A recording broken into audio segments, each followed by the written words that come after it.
Did you check your fridge for that pork problem?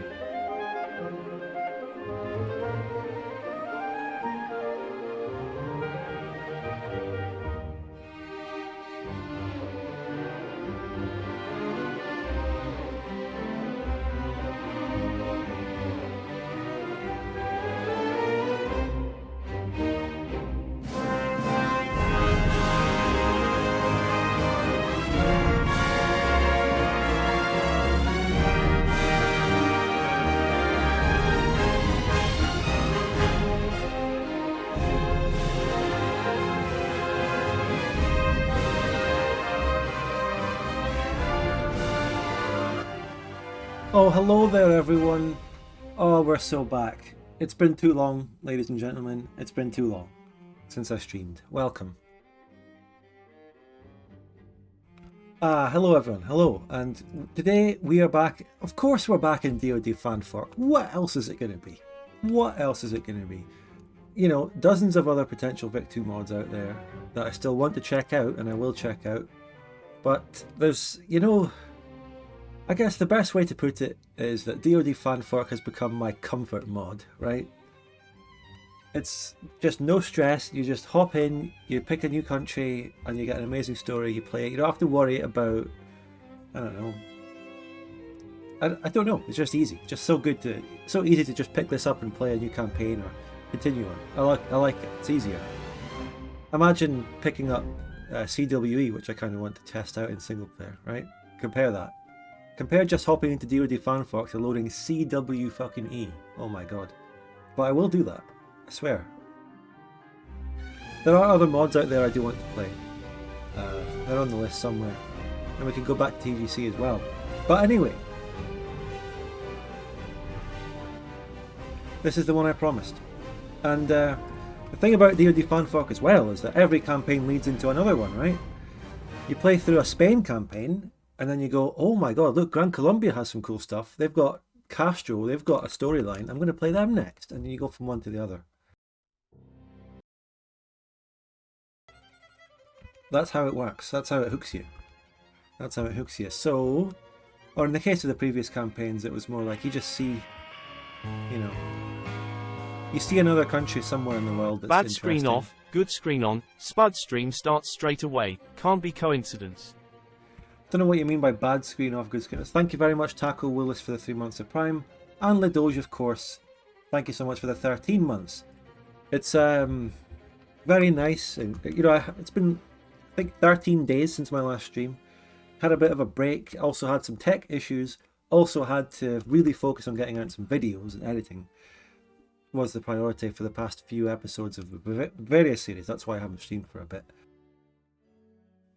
So, thanks guys for the subs, but it's amazing that even after not streaming for ages, and well, I have communicated a bit about when my next stream is going to be, a little bit. There's a community post on the VODs channel that I put the announcement channel in Discord, but I can just come back after like 2 weeks and stream, and the same people I didn't are actually right here intend to waiting for me. reset, but it's on auto renew, so consider yourself lucky, Chudgun. That's what I'm trying to say, right? I can just not stream for ages, come back, and boom, the same amazing people in the chat are back, including our loyal moderator, Ledoge, who's always there with the channel point predictions. Can hear the excitement in your tone, Spudgun. I like to think that I sound excited at the beginning of every new DoD Fan Fork campaign. And, well, I'm not saying the excitement leaves me over the campaign, but let's just say things might get more difficult as the event chain sets in and as the civil wars happen or don't happen. Anyway, thank you so much, Vape Nation, for the 12 months. Which is a year, of course. Oh yeah, some of you might already be able to see the literacy of this country. LMFAO these pops. This literacy Spudgu 4 pops, Spudgu 4 pops, Spudgu 4 pops. That's where the excitement comes out in my voice, where I realise the literacy of this country, right? It's 10.3. Thank you, Quattro Savisky, for the 15 months. And you know what else is a good thing? That sub goal I had on the top right is gone. That was something to try out. So I guess if you didn't know, well, most of you do know because you were here, but throughout most of the month of February, I think it was just in February that I did it, I had a sub goal to reach 200 subscribers, and then I would play a single player playthrough of Spore, the old childhood game, which I have a physical copy of. But that was a grind, and we never got there. But it's been a bit of a learning curve. Your sub goals don't really work on this channel. They're not what we do here. They don't really work. They don't work for me. They add a bit of stress. They add that feeling of having to climb up towards a certain sub goal. Oh my god, I must reach it, come on. And, you know, after every stream I'd look and I'd be like, well, we made it a little bit closer this stream, you know, like Sisyphus up the hill. You know, like 10, 15 subs on this stream, we're getting there. But we never did, and here we got currently, haven't streamed for a bit, we're back down to 126. I've dropped over the past couple of weeks.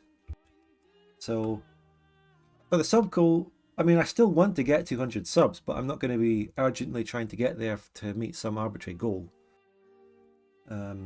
Anyway, childhood, I was a late teen when that came out. Well, when was I playing? I honestly can't remember. What year did it come out? I don't know if I got it when it came out, because I never, you know, back when I was that age, I never really, I didn't have my own device and getting latest games and stuff. It was just whatever my parents happened to see and let me play or whatever. But yeah, that was great. I still have great memories of that one.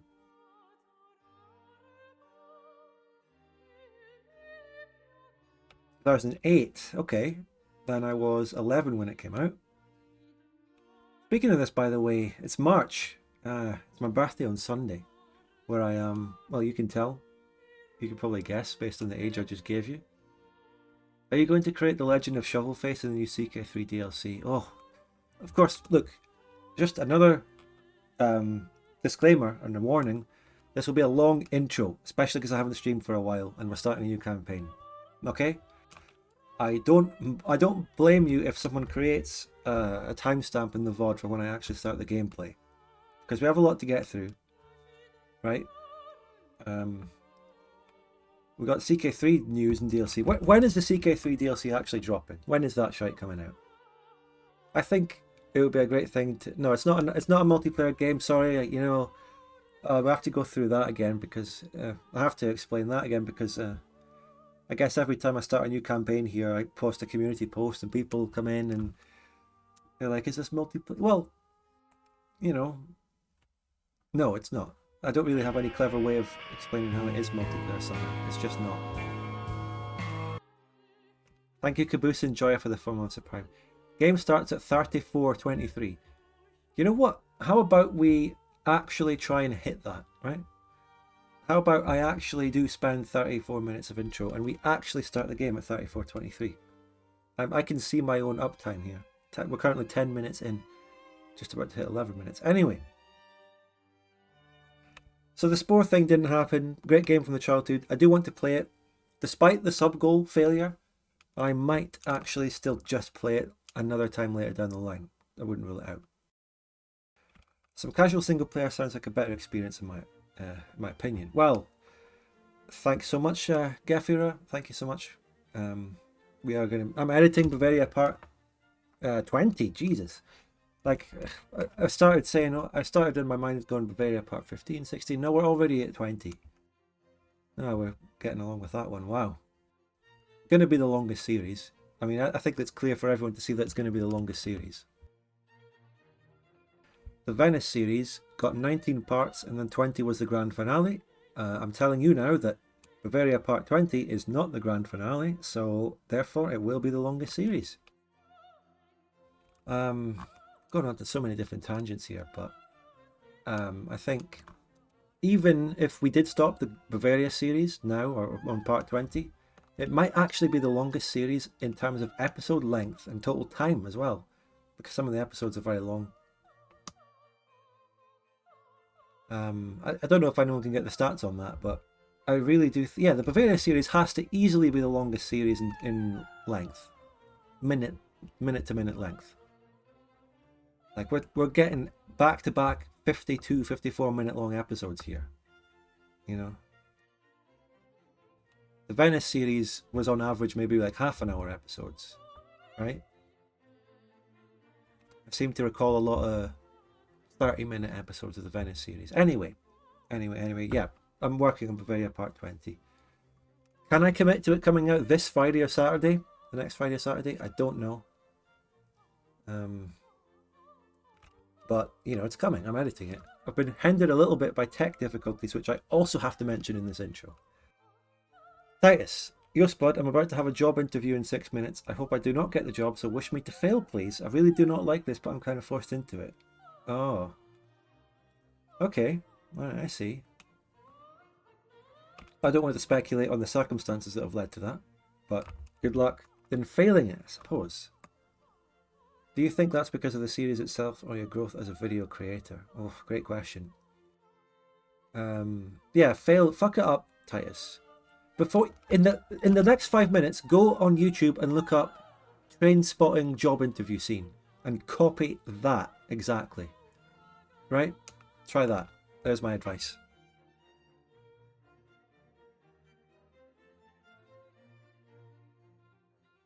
Or there was that job interview by that fucking fat boogie guy on a documentary or something.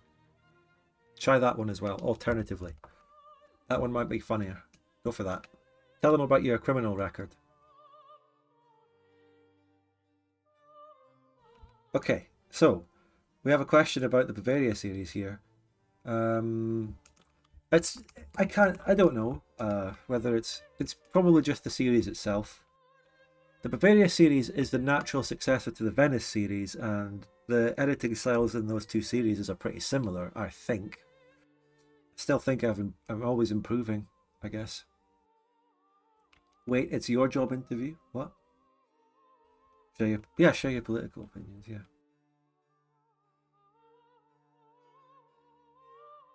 But it's hard to answer that, because the length of episodes is always determined by what goes on and where I feel the best place to cut the episode is, right? It's not, the length of the episodes isn't dependent on skill on my part or editing or anything. Thank you so much, Fumesh, for the Prime. Anyway, we have to move on from those topics. Bavaria series, part 20 coming soon. Where were we? Quarters of Whiskey didn't follow up on when the CK3 DLC is coming out, but I will say that I don't know. I don't know anything about the specifics of what is coming in the CK3 stuff, but CK3 in general is a game that I do like to come back to now and again. We did have a recent amazing, well, pretty good campaign. Amazing in terms of the actual content, the characters, and playing with Dinostan. Not so good in terms of the stability. March, there's a lot of shite coming in March. I think Prison Architect 2 as well. Manor Lords coming in April or something. God, there's a lot of stuff coming up. Anyway, yeah, I'd like to go back to CK3. I might play it, but I don't want to buy the DLC, really. I'll play it in multiplayer. I'm going to contact Dinostan and maybe we can play with him, or a multiplayer game with him.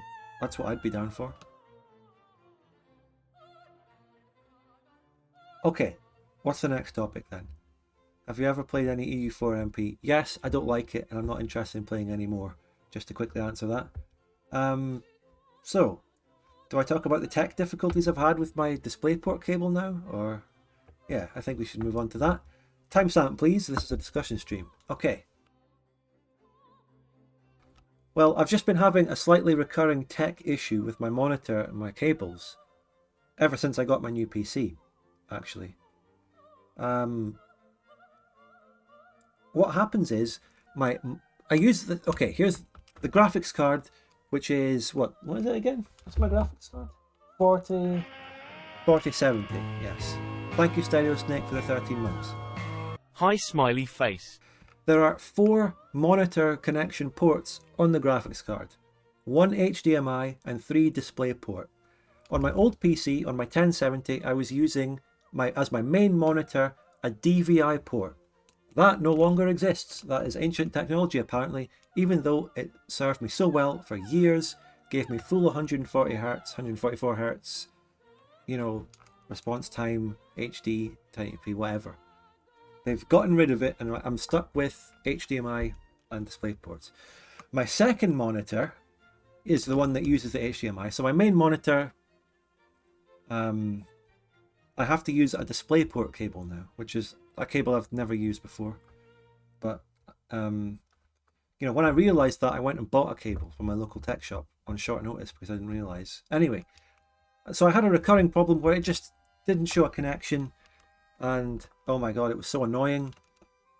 This thing would happen. It's happened like 3 times total since I got my new PC in January. It happens for a little bit. The connection doesn't work.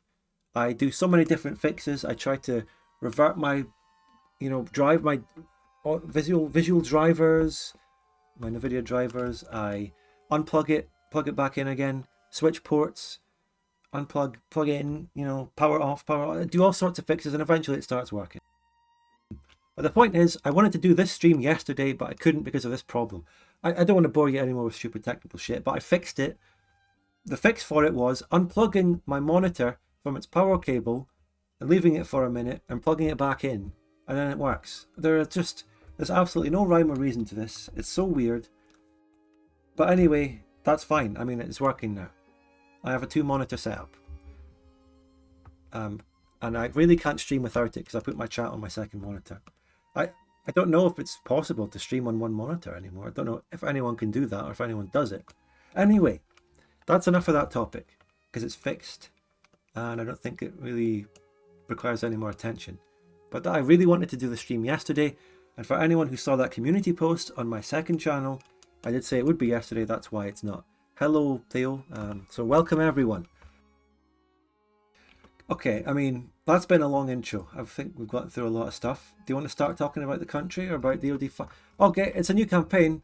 I've got to reintroduce DoD Fan Fork itself, right? This is one of the active Victoria 2 DoD current mods being developed, oriented towards single player. This one diverges from the divergences that we're used to on our multiplayer campaigns and takes a lot of different liberties and goes down different creative paths, balkanizes some places like Russia and more China, and there's a lot. It adds a lot of different event chains, storylines, and new and altered lore. And I've been playing it a lot lately, and I've been loving it because it's very in-depth, and it gives me single-player entertainment that I can't really have on any other mods anymore because, I've played Victoria 2 to death, and I don't really get any fun out of single-player sandboxing. But these event chains and very great lore and stuff keeps me really interested and engaged, and I can actually enjoy single player again. So I've been playing that a lot lately to get away from the stress of streaming multiplayer. Okay, and today we're playing the Colombian Alliance, which you may be more familiar with as Gran Colombia in our normal DoD versions. It's different in this, similar but different. We're not currently at war with Spain, but there is a scripted war which will begin days into the campaign. Maybe weeks. Hello Visigoth. So did you play that Paradox 4X game? Yeah, if you go on my Spudgun archives, there's a stream archive where I played it. It's, I don't know, it's very, very average. It looks terrible, mobile game-ish, doesn't add too much new to the genre of 4X, and I'm not really going to be bothered to play it when it comes out. They announced the release date of Millennia recently after the demo, which is not a great sign because it shows that they really don't have any time to develop it anymore. But I mean, the mechanics are fleshed out. It's just that it looks terrible, right? But anyway, there's not much more to say about that topic. I mean, it's unlikely, very unlikely that I'll actually get it and play it at all when it comes out, especially since there's so many other things going on I want to play. Parashit mobile game UI. I know, and it's strange because we go back with Millennia, right? We reacted live to its first announcement, and I've been paying a little bit of attention to it, and it seemed to have a lot of promise because it's not developed by Paradox, and it seemed to be developed by a small studio of old strategy game developer veterans, developers from like old StarCraft and stuff. But I don't know, it's not turning out to be that good at all, really. Don't get me wrong though, there were some good things and good ideas in there, but it's not grabbing my attention very much. Oh, here we go. Thank you so much, Years Late, for the 5 gifted. Years Late gifted a tier 1 sub to That's Let's Guy start Dude. a new hype train and all that. Get the subs in. Hello, Chad Todd. Years Late gifted a tier 1 sub to OX Rocks Well, you're welcome, Years 385. Late. Here's to many more years of entertainment. Right, let's keep going. Various series, I've got series lined up after it. Years Late gifted a tier 1 sub to LEC_Gliscor. So where else are we? There's a lot of stuff coming up in March. Years Late gifted a tier 1 sub to A Zektorman. lot of new games coming out. There's even Bannerlord Persistent Empires. There's a new sub-mod or something dropping. Years I might Late check gifted a out, tier 1 sub to but Teddy I Hall don't know, there's a 13. lot going on, There's a lot. There's like Gilded Destiny news. There's all sorts of stuff. And there will be an Open Vic update in April or May or something. A round of applause, everyone, for all of that. Have we got all the intro topics out of the way? And are we ready to actually start talking about the specifics of the Colombian Alliance? Are we ready to explain this country and look at the state of it? We could create a timestamp.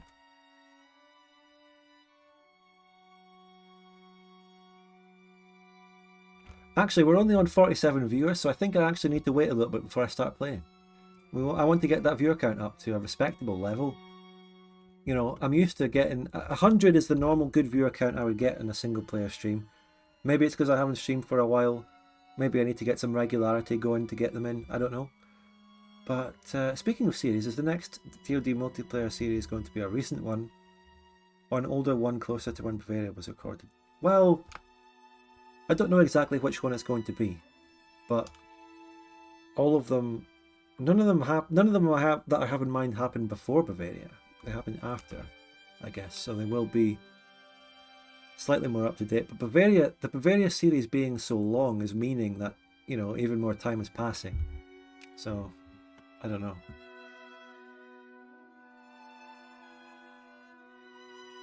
Why do you have to stream on Twitch? Their UI sucks, plus you'd make more money on YouTube streaming. Oh, come on.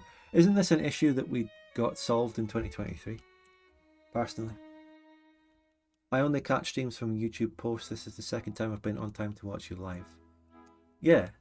Here's the thing. Having the ability to put out YouTube community posts to advertise when I'm streaming on Twitch helps me to capture some of that YouTube audience that I might be missing from not streaming on YouTube, right? Do you already know what series will come after Bavaria? I've got 2 potential series that I want to make after Bavaria. However, in between the series I will also put out, I think, some general videos. Finish off some Canada campaign content, maybe. I don't think I want to rush into the next series, which just means that even more time will have elapsed between the series being played and then it happening, but that's just what it is.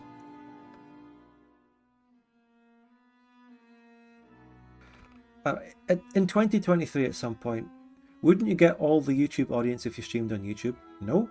I streamed on YouTube, Victoria 2 multiplayer, in 2023, and I was pulling 150 to 200 viewers on a stream, on average, something like that. Not doing too great. And it got to the point where I realised I was pulling these numbers on Twitch anyway. And there's so many things on YouTube streaming that I don't like that put me off it. But I'm not gaining any more viewers by being on YouTube, so the benefits are not there for me. So I came back to Twitch, and it's fine. I stream discussion streams on YouTube. I created this paste bin with a list of reasons why I've moved back to Twitch. Do you want me to get that? I'm going to link it. Fuck it, I'm going to link it again. I might not be able to find it actually, because I'm not logged into Pastebin on my new PC, but I don't know. Types of viewers. You want me to get it? Well, I don't know if I can get it. I don't know if I can. Would anyone have that linked out there anywhere? It might be on an old Streambot command. Hold on. Fucking hell, I'm not even logged into Nightbot right now.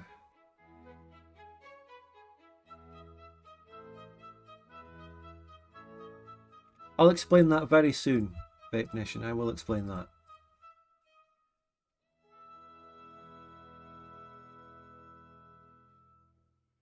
Let me get this command.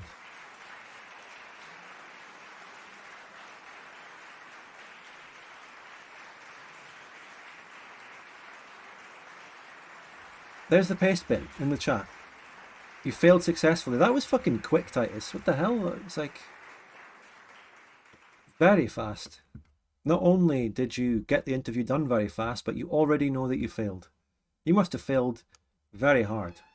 You must have taken my advice, maybe. So if I go over to this, yeah, I started, it was actually 2022, not 2023, I think. I don't know. So YouTube streams require me to make a thumbnail, a full description, and do a lot of work in setting it up in advance, rather than streaming on Twitch, which just requires me to create a wee background and hit stream. So YouTube streams require a lot of effort, right? A lot more effort in pre-planning and advance stuff, because it's almost like uploading a video. Hello, Sir Alligator. So that's already a lot more work that goes into it, right? Which is fine. I can handle work. It's just that it needs to pay off in terms of revenue and views, which it did not. But VODs, yeah, the VOD situation to upload the VODs on my second channel was very weird and complicated. Twitch has its automatic integration to go to my second channel, the VODs channel. That has been a huge benefit of streaming on Twitch. The Spudgun archive's working and operating well. We've got our whole VOD crew, like 1,000 or 2,000 people watch these Victoria 2 VODs on there, which doesn't really get me much revenue or anything, but I'm happy with it. I do put ads on those VODs so I can get something, but it's not much. And if any, I haven't had any complaints about that though. No one's pointed out, you know, no one's complained about having VODs on the Spudgun archives. I mean adverts. No one's complained about that. If there was a big backlash against having adverts on those, I would probably turn them off, but it's fine so far. Anyway, emotes, better Twitch TV, outclasses anything on YouTube. Maybe they have more now, I don't know. Subbing versus channel memberships. Yeah, YouTube does give a better share of the membership money, but I never got anywhere near as many memberships on YouTube as I do subs on Twitch, because subbing on Twitch is a very well-known thing. Loads more people do it than give channel memberships. It's just a more well-known institution. So I would make more money overall from that anyway. And also you have Prime on Twitch. You cannot deny the power of Prime. Separation of content is also a good idea as well. That's a point there. Chat window. Yeah, it's easier to put a chat window on my streams on Twitch than YouTube. Twitch has raiding. I occasionally have been raided by other Twitch streamers, and it's been very nice. It's a great way to interact. I like to raid people now and again. Can't happen on YouTube. The YouTube algorithm is completely fucked up. When I get a dissatisfactory viewer count on YouTube on a stream, I don't know if it's because I'm doing a bad stream. I don't know if people are turning off for some reason, or if it's just the algorithm fucking with me. I don't know. I hate that about YouTube and streaming, because I can never self-improve on YouTube, because I can say, well, maybe to get more viewers I need to do better here, but then again, maybe it's just the algorithm. So how can I know? How do I know what to improve, right? So the algorithm bullshittery, I hate that. It affects, really affects channel on YouTube, the streams and all that. Anyway, I can't believe one person came in and inspired me to go over all my reasons why I moved back to Twitch from YouTube. But maybe it's nice to give everyone a reminder. Spud, you really need to do a caller with a baby douche chill as fuck. Yeah, well, it's been something that's been talked about for a while. Either he comes to Victoria 2 or I go to EU4, and I don't like EU4. And also, the intensity of my speaking on this stream so far has fucked my voice already a little bit. I'm going to give myself laryngitis again.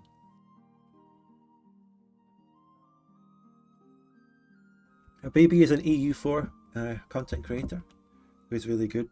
People love him. We've raided each other a couple of times as well on Twitch, which again goes to one of the points I was making. Well, yeah, Strong Welshman. It's fine that you put me off on that tangent, Strong Welshman. It's completely fine.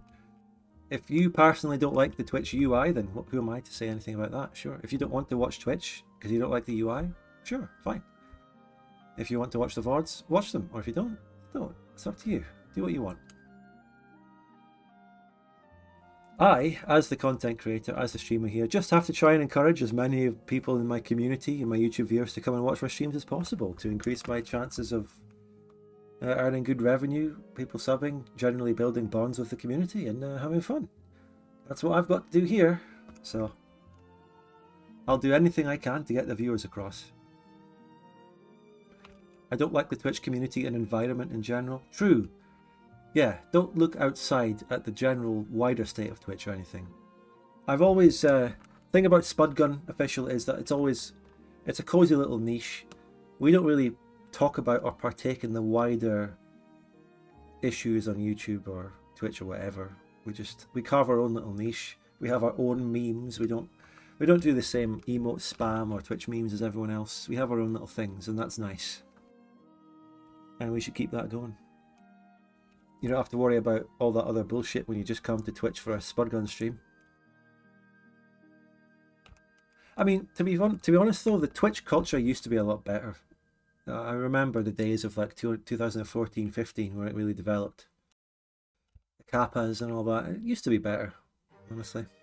But now it's become, you know, the hot tub streamers and all that. The big attention, like certain really big streamers just getting the attention.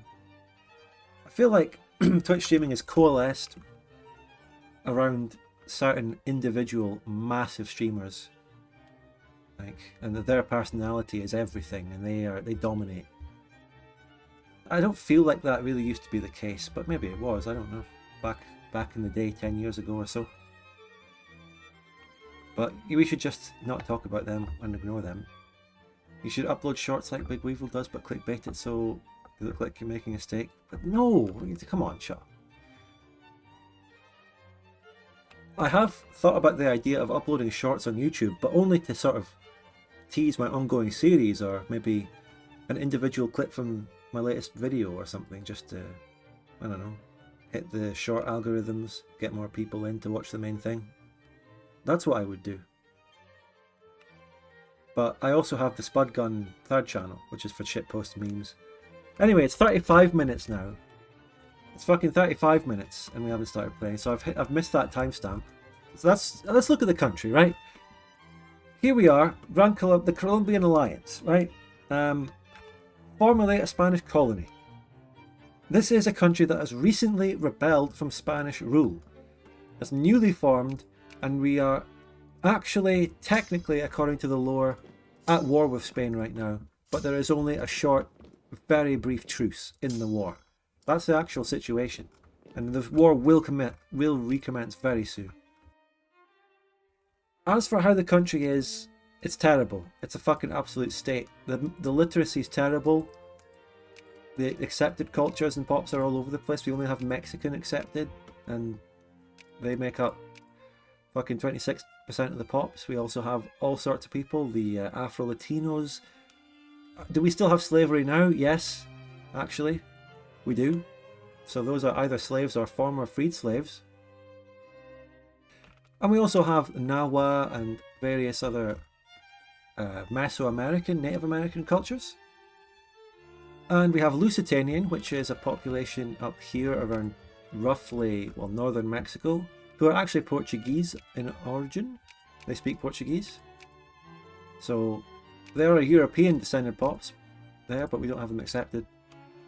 And of course, more pops. We have Mayans, Salvadorian are the Central Americans. Central American Hispanic people, Spanish speakers, descended from Europeans. Right?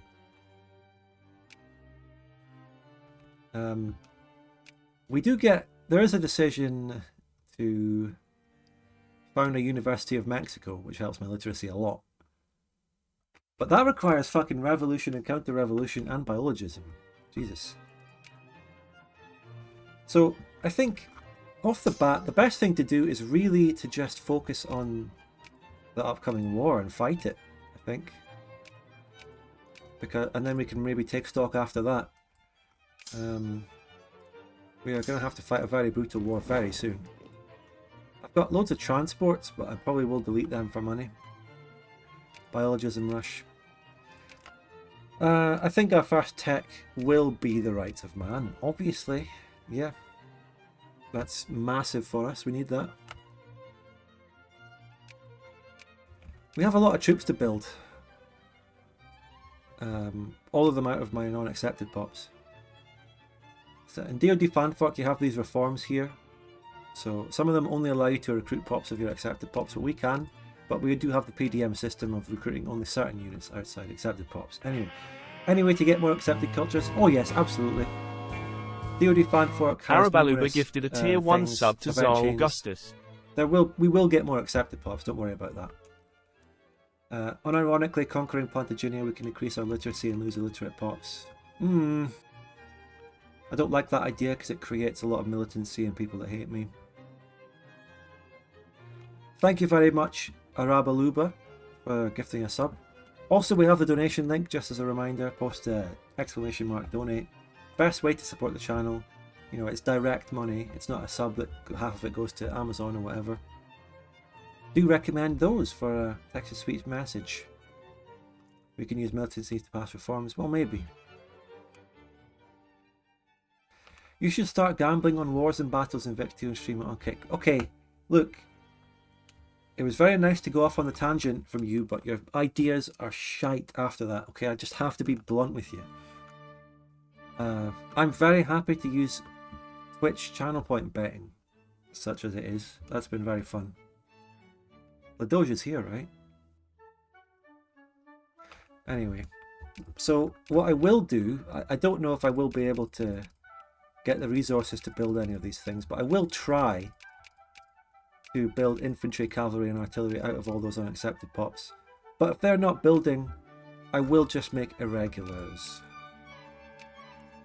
And we will rally point everyone to the plains. Hilly farmland. Here's the thing about Mexico in this mod, right? The terrain is so misleading. Look, this here looks like a plain, but it's actually a dry forest mountain with defense 3. Now, I learned that the hard way when we recently did our campaign as Spain and fought against the Colombian Alliance. That caught us out many times, the terrain not being what it looks like. Right? Especially down here. Look, this is a plain, but it's actually a jungle hill. Right?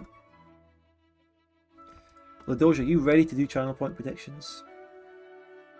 And can you post the donate command, please? So we've sorted our budget. Industry is not happening for decades. We've sorted our budget. It was my job. Well, you didn't do it. You didn't post the donate link, did you? You know what, Titus? I think the best way to fail a job interview is to use me as a reference. Can the Portuguese Mexicans win against the Spanish? Actually, Portuguese. Yeah, the Spanish in this are actually sort of Portuguese. Are we? I don't even know if what the Mexicans are like in this timeline because of Spain being much more Portuguese oriented here. I don't know. Maybe they're the same. Maybe they're different. Are they Castilian? Are they Spanish? It's a joke, Titus. It's, you know, it's a joke. Hello, Natsteak. Right. Oh boy, 51 views? That is so bad for a session 1. Like, I think I actually got up to like 150 or 200 when I started the Spain campaign. But, here we are. A small, tightly knit group here for this campaign. Maybe more people will show up later. Maybe this will be a slow burner. Who knows? Anyway, maybe unpausing will help. Not that the fact that I was paused probably affected that. Anyway, let's go. This war will start soon, and then we'll probably make a channel point prediction. Probably because it's midday in N8. Wet Goblin, I'm sorry that comment frustrates me so much, but that's stupid because this is the time I have streamed for 4 years. This time is generally the same time I stream. It cannot be the reason for a viewer. I'm sorry, but I absolutely hate that. It's stupid. It cannot be the reason. I stream here every time. So if I got 150 viewers last time, but it's at the same time, then it can't be the reason. Anyway, the Colombian Alliance, this is it. So this is actually a build-up. This is the starter event to give us some stuff. Leadership modifier is very welcome. For centuries, Spain has ruled its colonies with the greed and heartlessness of an absentee landlord. The liberal King Jose II usurped the Spanish throne in 1808 and seemed willing to increase colonial trade and local elites' power. But the dual monarchy backed the absolutist pretender Pedro III against Jose. After taking the throne in 1815 at the end of the brutal Peninsular War, Pedro issued the Petrine Reforms. Right, so Pedro is the reactionary, he came back. The reforms strangled domestic colonial trade and confirmed the status of European-born peninsularis as a colonial elite despite calls for representation. The crushing of the revolutionary First Mexican Republic by Spain in 1817 lit the flame of independence through Spain's colonies, who reformed the Colombian Alliance led by liberal Anastasio Vicente to win their freedom. So, here's what happened. Spain was ruled by reactionaries up until 1808. A liberal king took over Spain, enacted some reforms that gave the colonies a taste of liberalism and freedom. That has led to liberals now doing a massive uprising in Gran Colombia, that's us. So we're initially going down a liberal path, but maybe we'll get some kind of dictator later, I don't know. So we are currently observing an armistice with Spain, but war may soon return. Some whisper of fractures within the alliance, but so long as the Spanish crown still seeks to destroy us, we must unite for the sake of liberty. Yeah. So we're still really at war, but we just have a wee truce, a wee armistice. Right, that gives us a little boost going forward. I start as a great power, which is weird. I will not maintain that position probably.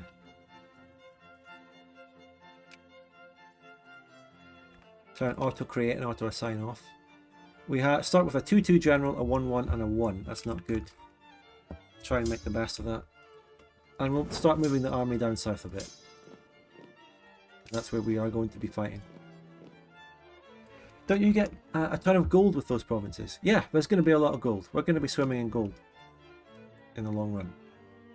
Those events will kick in as we go along. We'll get more and more gold, but right now, what do we have gold-wise? We probably haven't discovered much of it yet. Where's the gold? Where can I click on a gold province so I can see the gold? There's gold. We have a massive one here in Zacatecas.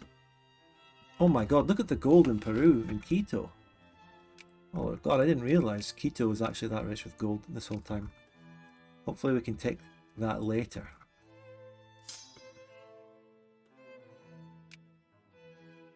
So I am actually nicely able to build some infantry to start with. That's nice, a little boost there. Our mobilization consists of 3.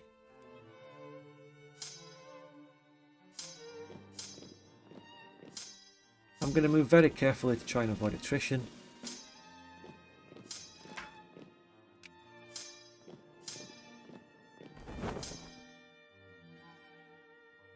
Gold maxing but literacy downgrading. Yeah, my literacy's gone down. My literacy has actually gone down since we started. It is what it is. We have to get admin efficiency up first and then we can maybe get some clergymen.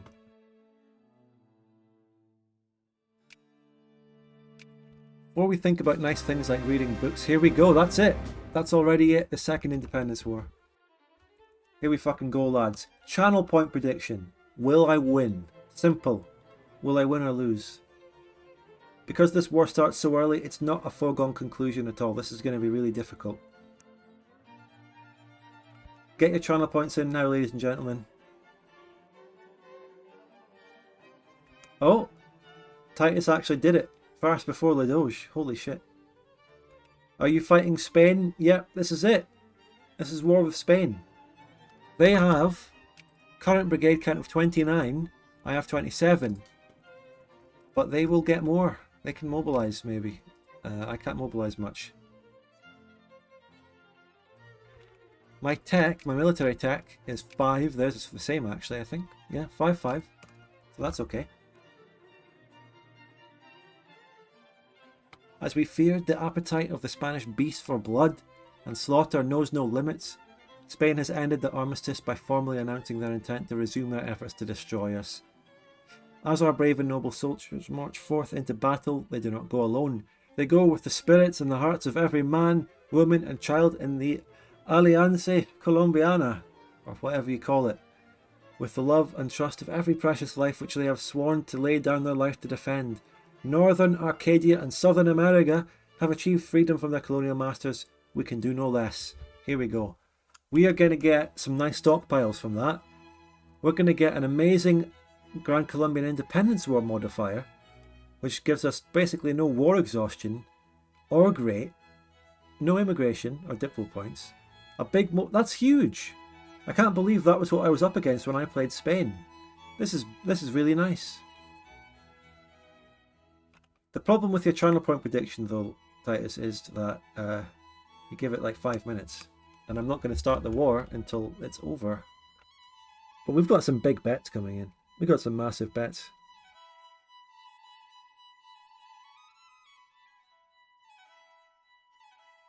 Let's see what people are betting.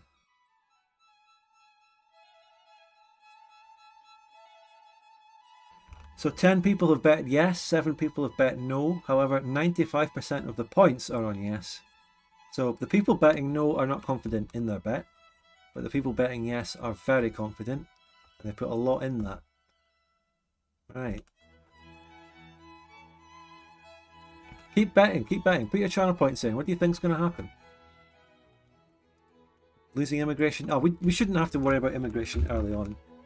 We have to survive through blood and toil and then think about nice things like that. It's a luxury. You can put a custom amount? I don't know.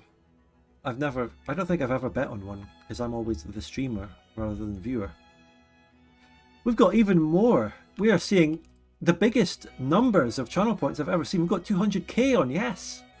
People are betting massive. This could be the first time that we start to see VIPs coming along after this shit. This is huge.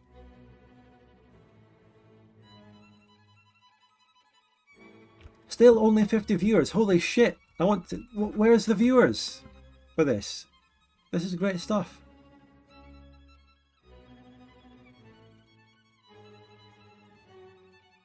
Why is it so hard to wrangle my viewers to watch some Victoria 2 these days? Holy fuck. Get in here. Get them to get in here. Grab people.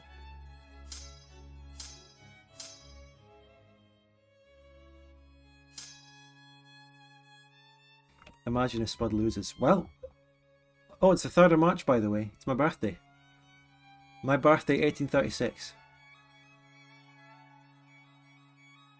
So bastard has put 125k points on the line. Wow.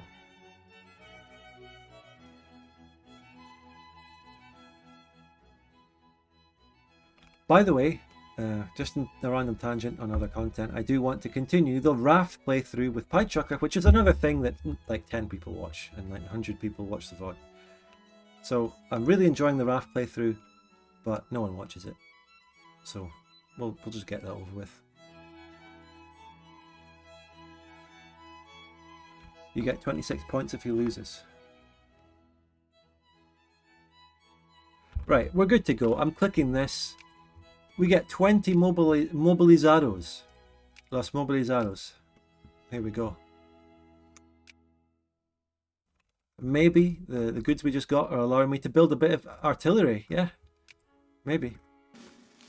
I'll be able to deploy some artillery. So the Spanish are coming across. My initial tactic will be to bait them into an attack in some of this great terrain here, jungle mountains. Right? I'm going to just bait them into attacking David. Are we getting more open TTD anytime soon? Well, maybe. I'm busy fighting this war now, though. Ask me later.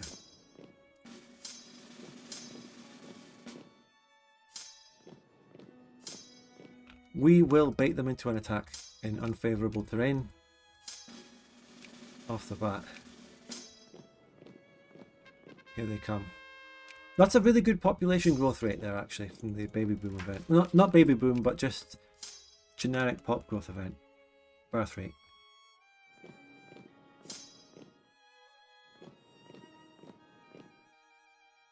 Thanks for the open TTD video, love. I will, you know, I'll think about maybe doing another episode of that. Who knows? Right, we get to roll our first general. Let's see what we get.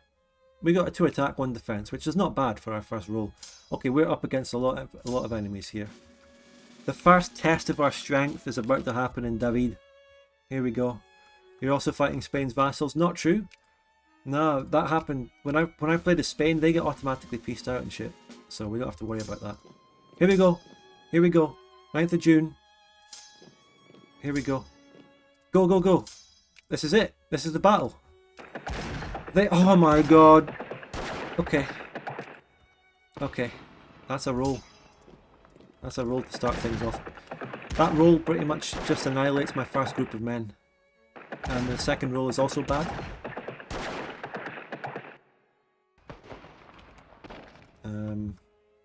Bring him down, bring him down.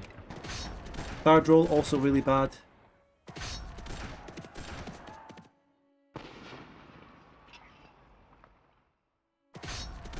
Now I've brought in enough people to outnumber them and I got a more favourable roll. We're turning the tide of the battle.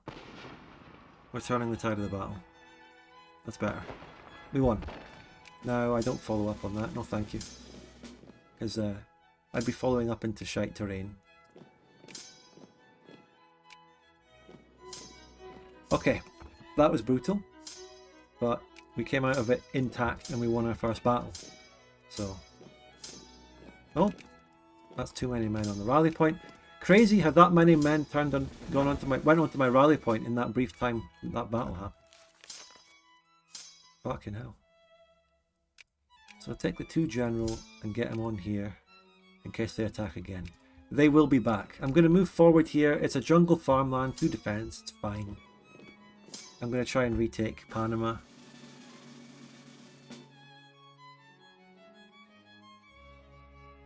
Or should I? Andagoya City is also jungle farmland. David is the best defensive place around here. This is a mountain here which would give 4, but it is...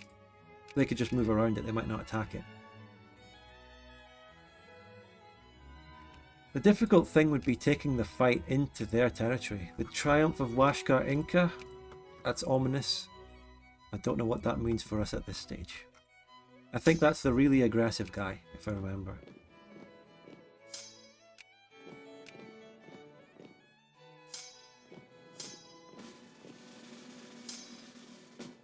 We have a lot of troops back here. I mean, a lot. We have a lot of people ready to reinforce the line when the Spanish come back. Jungle Hills 3. So again, the way this works, in case you don't remember the Spain playthrough, this terrain around here. This is blue border. The Darien Gap is unpassable, which I really like because it's mega realistic. You cannot walk through there. But there is a straight crossing between Cartagena and Andagoya City. Oh, they are attacking already. They're going straight in because Balboa is not connected. Right, we got our second battle. The terrain here isn't as good, but I am ready to retreat to David if I need to.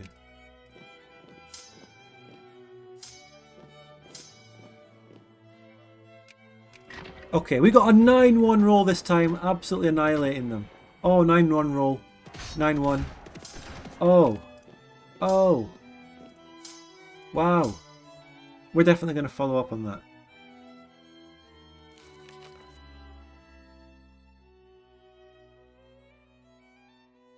And we can say that the first main Spanish army that they sent into us has been wiped. They're going to Balboa, so I will too. Now I can technically encircle them because I can move around to Andagoya City. With the straight thing, you know, the Panama Canal extra province thing that's been well attested to in certain videos like the South American Thunderdome. Watch that video if you want to know more. But I don't think we'll need it because we're just going to absolutely wipe them. No, I forgot that wipes don't happen in this mod. So we're going to have to follow up on them about 5 times.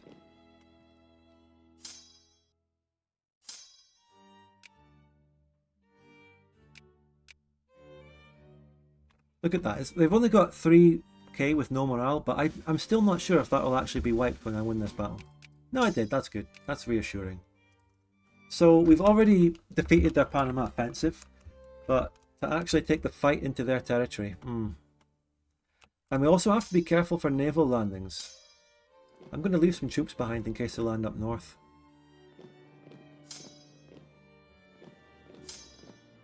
I mean, I've got enough troops. I've got a load of troops. My brigade count is 66. Yeah, they are taking the Galapagos, and there's nothing I can do about that because I don't have a real navy.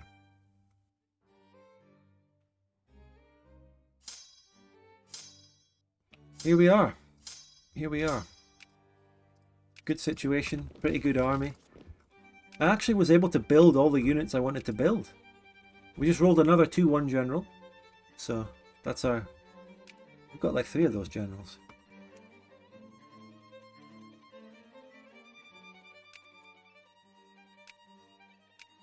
I wonder what I have to do to get peace.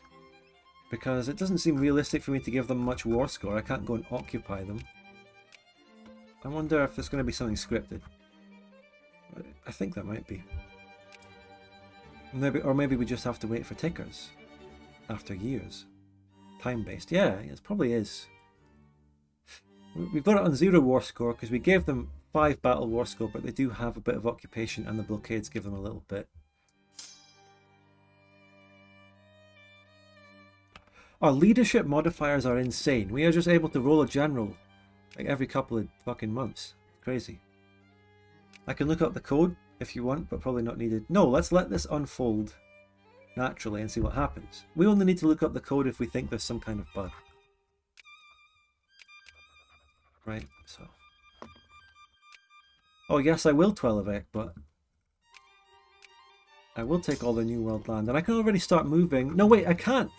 I can't move in there. I'm physically locked here because I cannot move across the strait from Andagoya City to Cartagena. I'm trapped here. I can't actually go to them unless I build a navy. Can I try and just spam out some frigates? I've only got 3 ports to build them in. No way that... Nah. I'm getting artillery, but I'm not getting clipper convoys. There's no way I can kick out the Spanish Navy. So we're pretty much stuck. Actually. We're kind of stuck.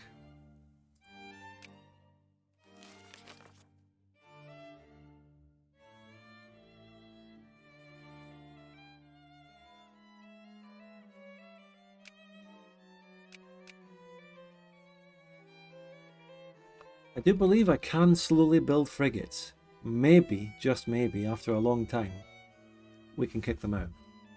If I do a little bit of stockpiling.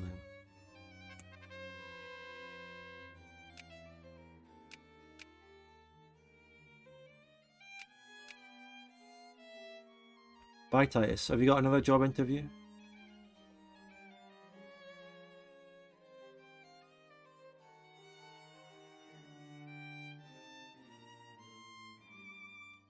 No, we're not getting enough clipper convoys to stockpile and make them en masse. We can't do it.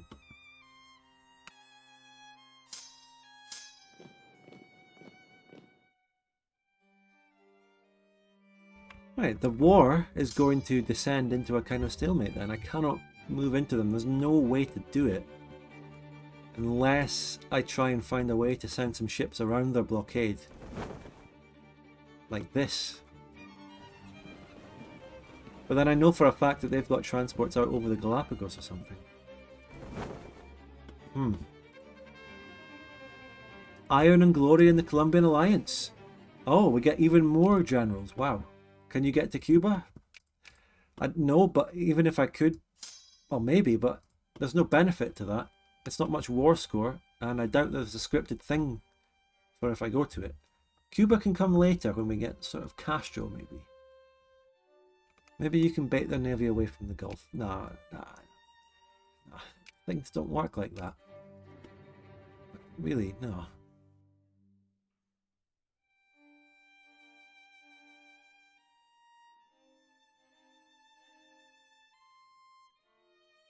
We could maybe sit here and just chat.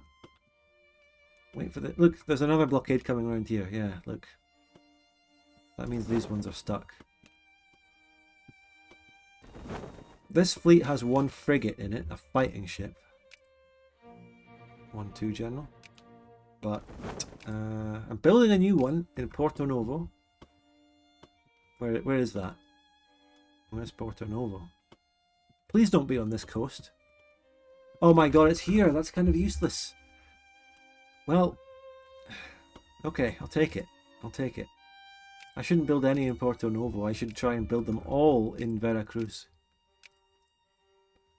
Or maybe, actually what I should do. This makes a lot more sense. Build a man of war. Where's my other port? Oh, the Spanish are back! Yeah, they're back! Well, they moved back to Andagoya City from the Strait.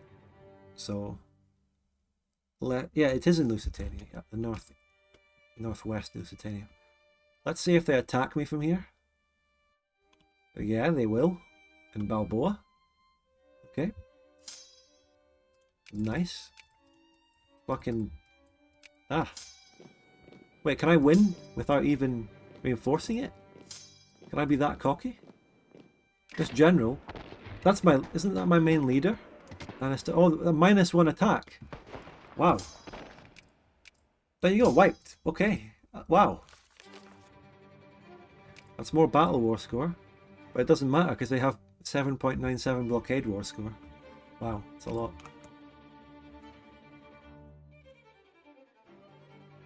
Alright, let's be honest. This war was a lot more interesting when I was playing as Spain. When I was the Spanish side. It's a little bit different now. It's certainly different. Where's my other port? Zihao do Tejo. Where the fuck is that? Here. Yeah, that's no use. It has to be on this side. So I'll keep building man wars in Veracruz. That seems to work. It is fun. It's satisfying to get a little bit of revenge against the AI and just bait them into moving across the strait to Andagoya City and then hitting them or letting them attack me. Wait, they're not here. Their navy's not here. I can move across. Their navy's not here right now. Oh, let's go. Let's go. Let's take the fight to them.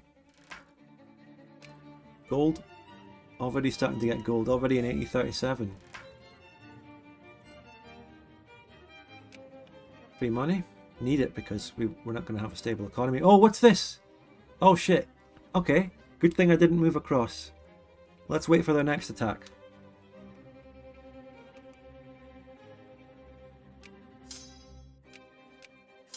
Let's put Anastasio on it. Get the 2 defense. Wow. Another -1 attack general on there. What are they thinking? Zihuatanejo? Isn't that the town from the Shawshank Redemption? Is it? They will arrive 2 days before me. I'm not going to risk that attack. Actually, you know what? We have to take the risk. Let's take the fight to them. Let's go across the strait and attack them. Fuck it. Reddit Gold Rush.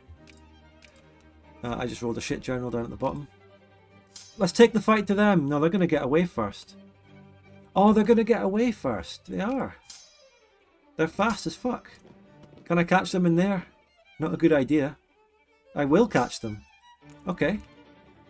Go for it, boys. Take the fight to them.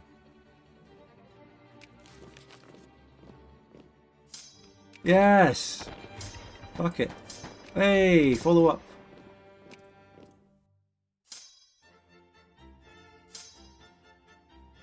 The Spanish fleet had one job.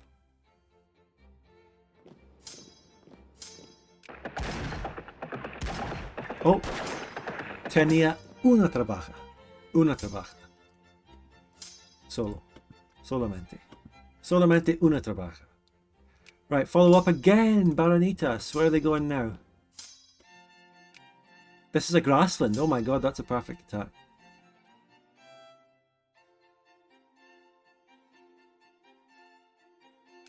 Occupation finished there. The occupation is fast. They're attacking Zaragoza here.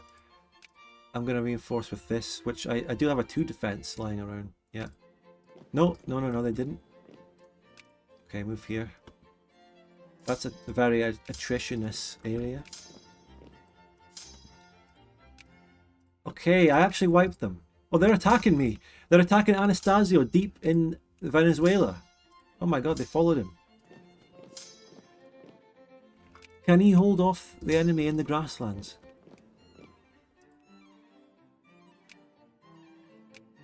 Yes, 9-roll with his -1 attack. Viva Colombia!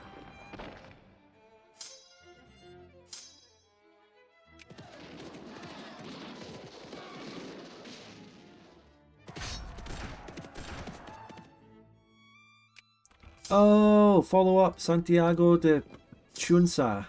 Chunsa?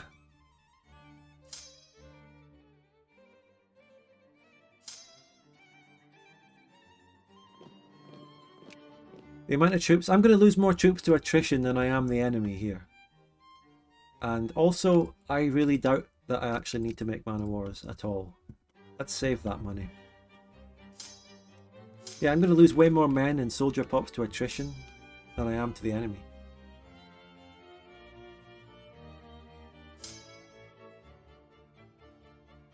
You might think this war's on easy mode, but from what I've heard, there's a lot of shit awaiting me in Gran Colombia, depending on which paths I choose. Now let's get positivism. We actually have a commerce tech. We have fucking ad hoc money bill printing, which is really good. I'm surprised by that.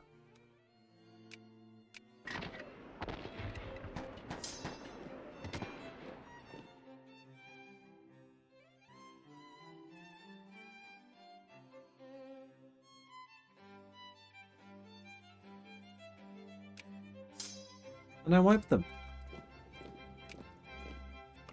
Their army, I mean, they mobilized, so they have a lot of brigade count. But I think I've wiped out all the armies they had in America. Yeah. Positivism is a research that's going to take me 4 years. So hopefully that speeds up when I get research point modifiers off of that. Wait, I cannot get lessons from the German Revolution for 15% research points. There's all sorts of things going on that prevent that. I don't know. Complicated.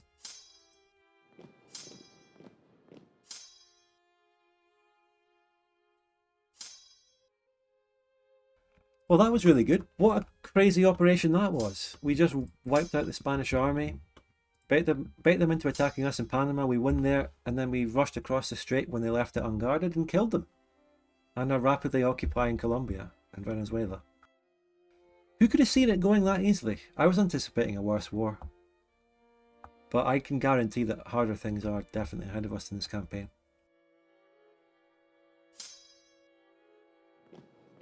So, to celebrate this victory, how about you give some subscriptions and use the donation link? Woo, yeah.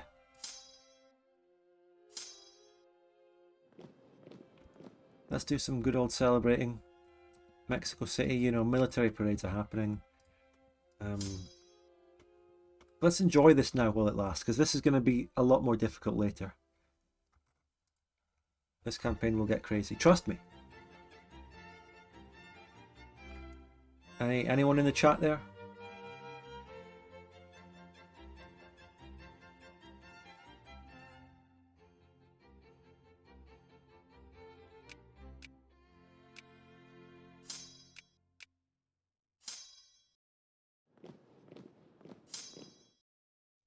Now we can put it back up to speed 3 and carpet siege. Well, not really carpet siege, just normally siege.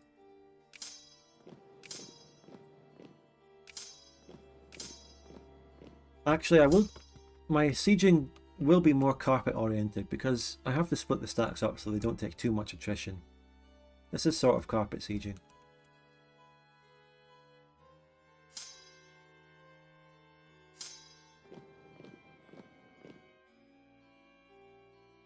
You know, the big question is, when does the peace happen? Will it be time-based? Will I get something for occupying them down here and winning? We'll see. We'll see. I wonder how they do it. I don't know.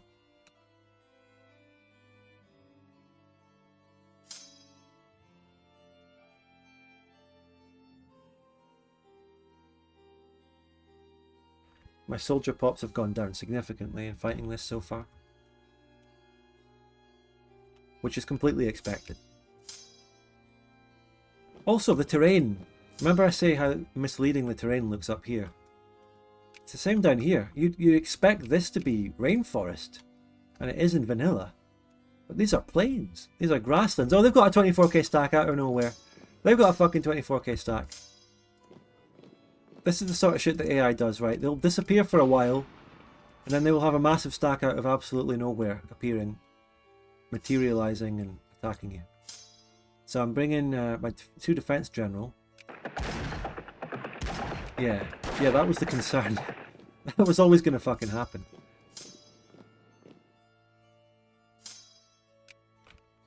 Bring that general instead because we're attacking them. Marginal farmland is fine. There's no defense penalty other than the river.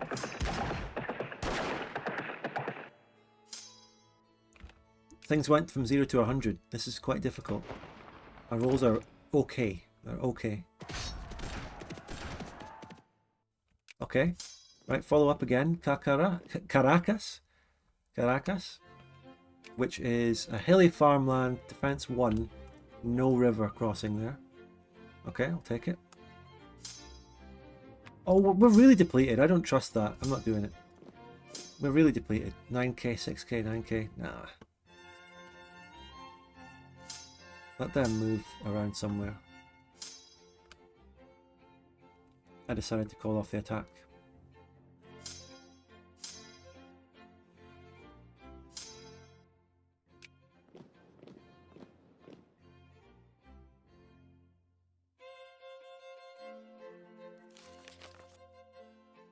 Where are they going? Are they just going to walk all the way behind my lines to try and unsiege me?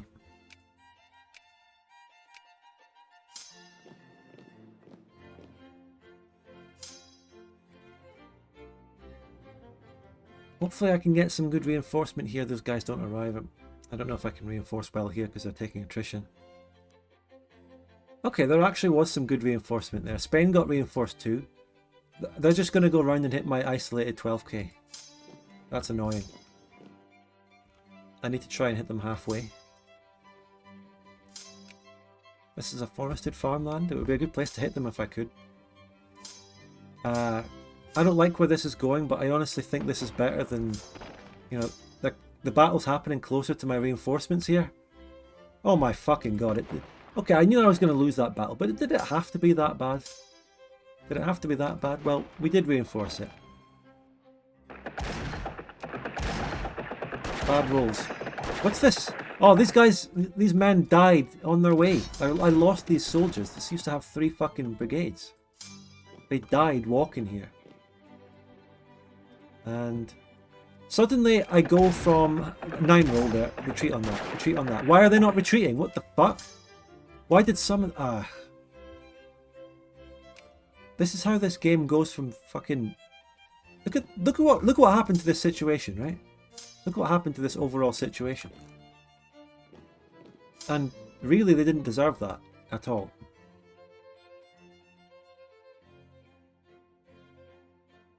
I absolutely smashed them. They didn't deserve it.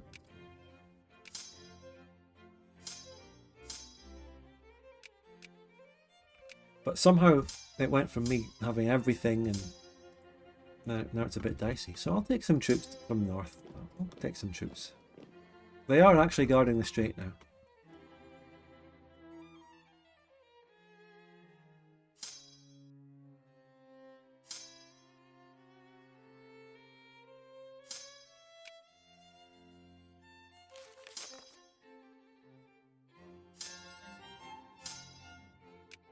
Right, the best thing to do again is to just let them attack me. Which I'm pretty sure they will based on the situation here.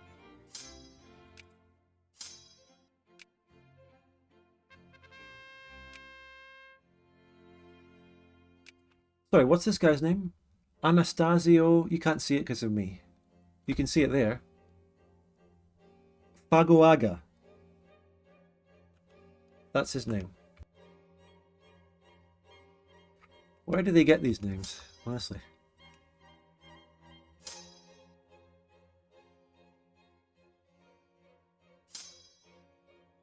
I mean, 90% of fucking, you know, English football Premier League players are from Latin America or Spain and Portugal, yet none of them are called Fagoaga. So where are they getting this name from? It doesn't exist. Okay, they are attacking. There. No, they're not yet. They might attack Bucaramanga. That's not a real place as well. Bucaramanga? Really? A book of manga? No, that's not a real place. No, they're not. They're not attacking that. They're not doing anything.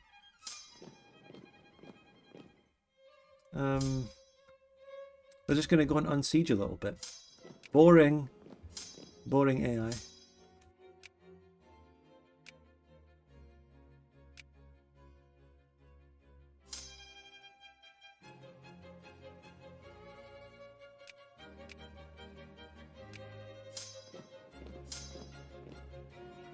Yeah, they're just going to go and unsiege. Guanare. Guanare.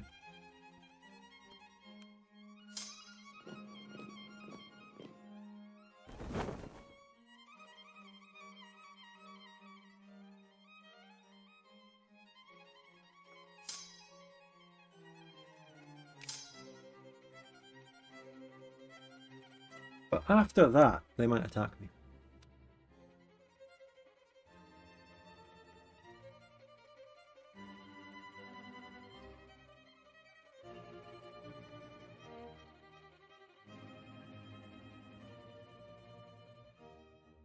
How's the WS?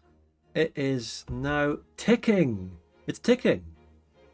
That's maybe how the war happens. And maybe there isn't an event. I think it's designed so that they really do tick. So my treaty enforcement on them is being fulfilled. So I'm getting a 28% ticker. Fulfilled when we have a greater war score from battles once at least 5 have been fought. Wow, okay. So I get a ticker on them when I win battles. That's unique. That's interesting. And the battle war score itself is 12. The blockade war score is 9. It's huge. Now, they would accept white peace, but no, I need to enforce treaty in order to advance in the campaign.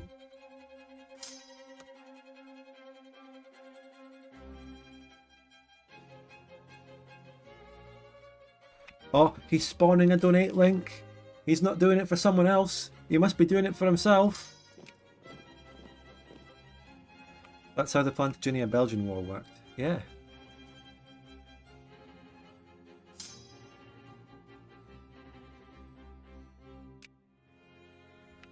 So, all I need to be doing is winning battles, I think. Occupation.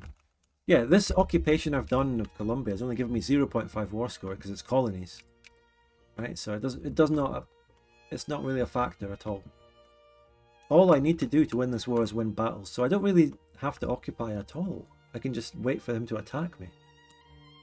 Have you watched the live-action Avatar series on Netflix yet, Spud? No, I haven't. And I don't have any plans to, I'm sorry. Okay, good. They're attacking the mountain. And I've got an alliance with Ronst.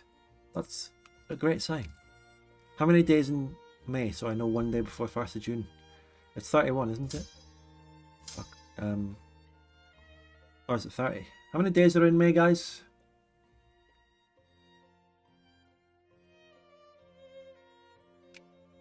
$31. Okay. Okay, 31. So, on the 31st, then I start reinforcing. And if you don't know why, it's because that's how the Victoria 2 AI works. Sometimes they will be dissuaded from attacking a province if you start reinforcing it with troops that would outnumber them. But if you do it one day before they start, they do not have time to react and stop moving. So this happens. And I win another easy battle against them. I can follow up on that. That'll be another battle victory for my war score and the ticker.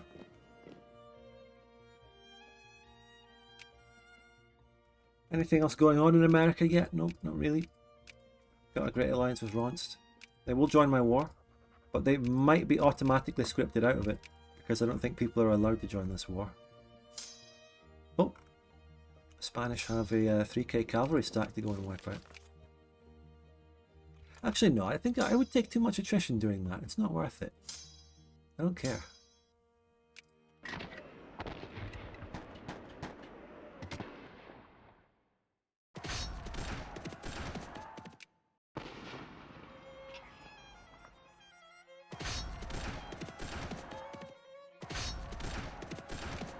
There, boom, another stack wipe.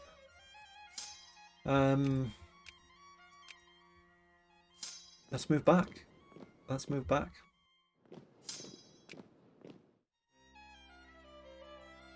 No need to hang around there and get ambushed by another big Spanish stack that they've transported over, right? Best to sit back on the Colombian mountain line, and if they want to send another stack back here, I can handle it better.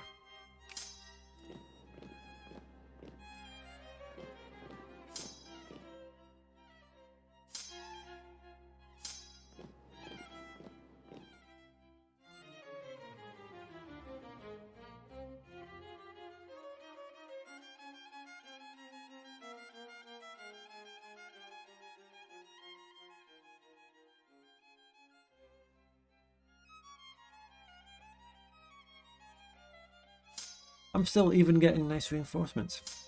Does Ronst have unique content in this mod? Probably not, no. Probably not. Maybe they do, but it doesn't seem like it from where I'm sitting. They have very unique decisions to get annexed by Vinland and get cores on them, you know, from Vinland. That's about all they're good for.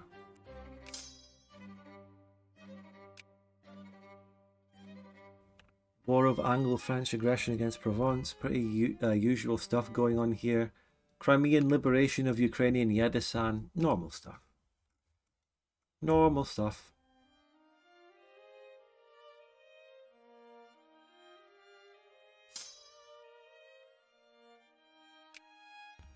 Well, a new general, nothing new. I'd love to get a general with a stat of 3. Like a 3 attack or a 3 defense.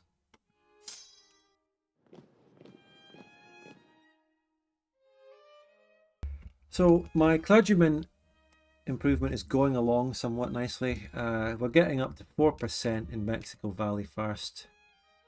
Only 50% Mexican though, the rest, you know. And here, yeah, it's just the problems with this country, right? The diversity of it is, you know, it makes it hard to get the right literacy up because it varies so much, and it makes it hard to construct soldiers. Very interesting how that's going to play out.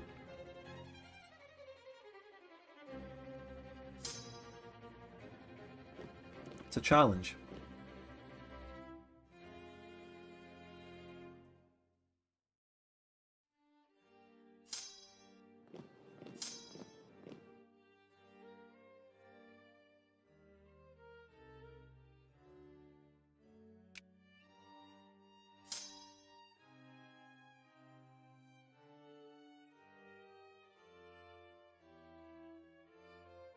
We can bump it up to speed 3 to get through this though.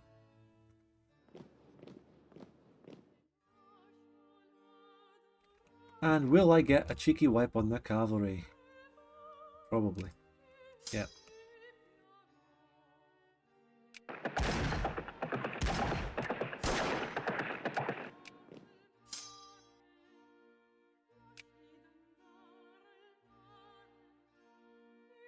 Alright, well, that's a really good foothold we've got in Colombia. There's really no point to advance forward. We can just sit on what we have here, taking attrition.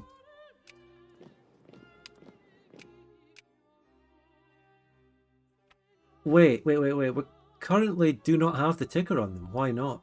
We do not have the ticker right now. Fulfilled when we have greater war score from battles once at least 5 have been fought. I got 28%, but it's only half fulfilled. Do I need to win even more battles and get my battle war score even higher to get that? I don't know. Maybe I should occupy a bit more. I don't know. Because this war's not going to full occupy is not possible. Do you think I can really full occupy all of this? It'll take ages, and my men will die of attrition. But if that's what I've got to do,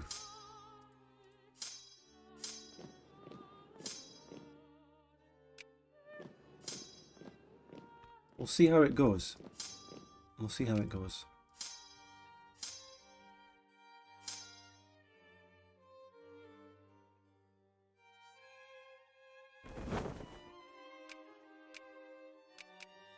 Just in case this drags on and on, let's get a man of war production going.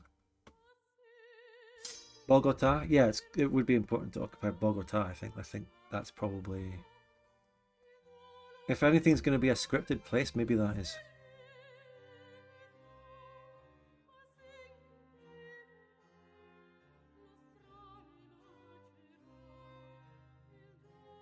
I think whenever I'm playing another country somewhere in the world, if I leave these two countries to be played by the AI, I think Gran Colombia typically wins. Oh, I got a 3 attack. Nice. Am I correct in saying Gran Colombia tends to win when it's just the AI? Oh, here we go. Taiwan Tinsuyu versus Biona, the usual war. Once the attrition is set in, the Spaniards will return. Absolutely true. They will send another gigantic stack and start rampaging through me. Probably. When that happens, I just have to try and consolidate all my men together and fight it.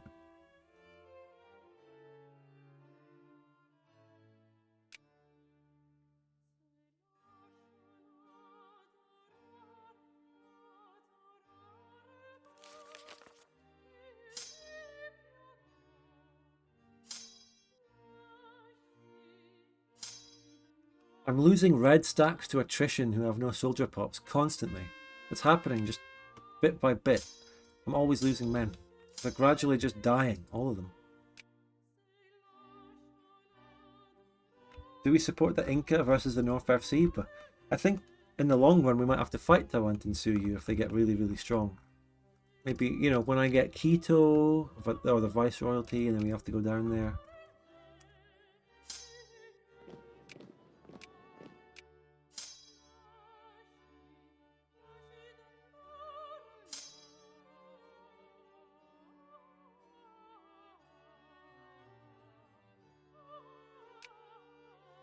We got the war score to -40.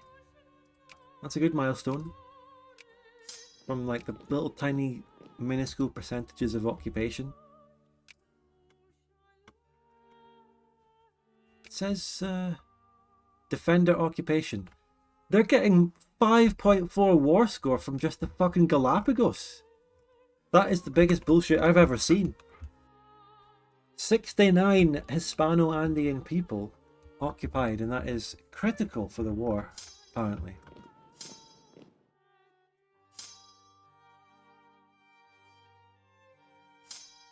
This stack lost another man. I swear to God they had 12k before. I'm losing men all over the place here. We're taking so many losses from attrition. I hate it. 2-2 general again. Nice.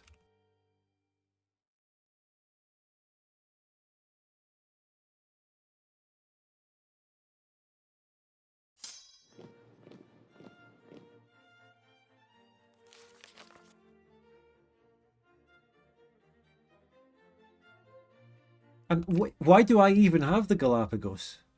Why would I even have that? No, it's part of the Costa Rica region, right? I thought it would be more connected to Ecuador, because it's owned by Ecuador IRL.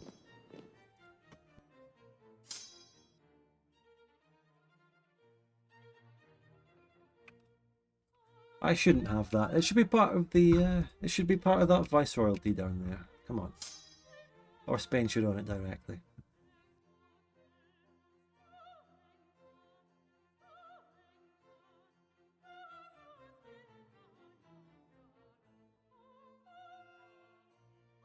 The real enemy is the jungle.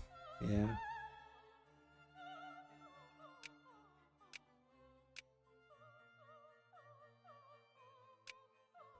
Caracas is another important city. Maybe that's part of the scripted event that will peace out the war. Who knows? I don't know.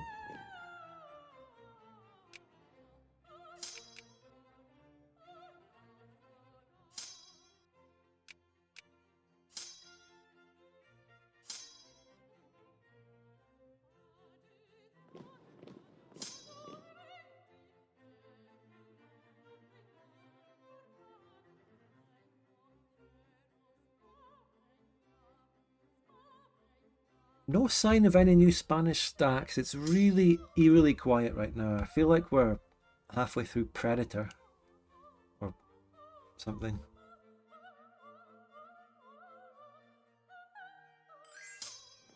Oh, Japanese Empire Alliance. Want to join the war?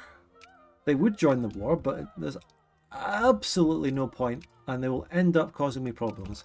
Ron's got to stay in, right? So there's no scripted thing to get people out of wars. So I'm not going to fall for that. I'm not going to let Japan sabotage my war effort somehow. Oh! Oh my god, what the fuck is that? Heredia. Heredia. They've broken free from Spain, and they're fighting Spain. I didn't get informed of this at all. What? Oh, Quito! And Quito rebelled as well. What is going on? Whoa. Hold on a minute. Well, I've lost 2 occupation war score. Alright. Okay, breakaway state, nice. Nice, nice. I think it's good for the effort. I don't get Diplo points, so I cannot get mill access from it.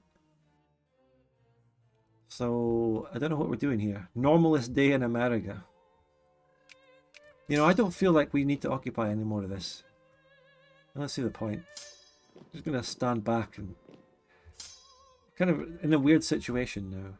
Let these people occupy it. Let them do their thing. I feel like we're in a strange situation now. I'm gonna just hold the corner of Venezuela here. In case the Spanish do stand another stack.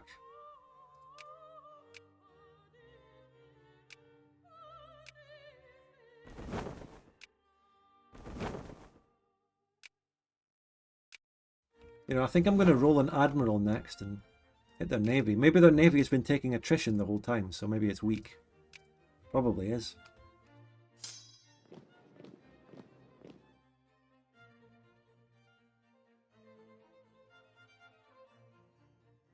You think the game is going to force you if you're expanding in Arcadia or America?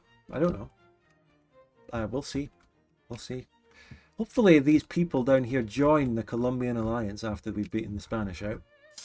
I think it would be the natural thing for them to do.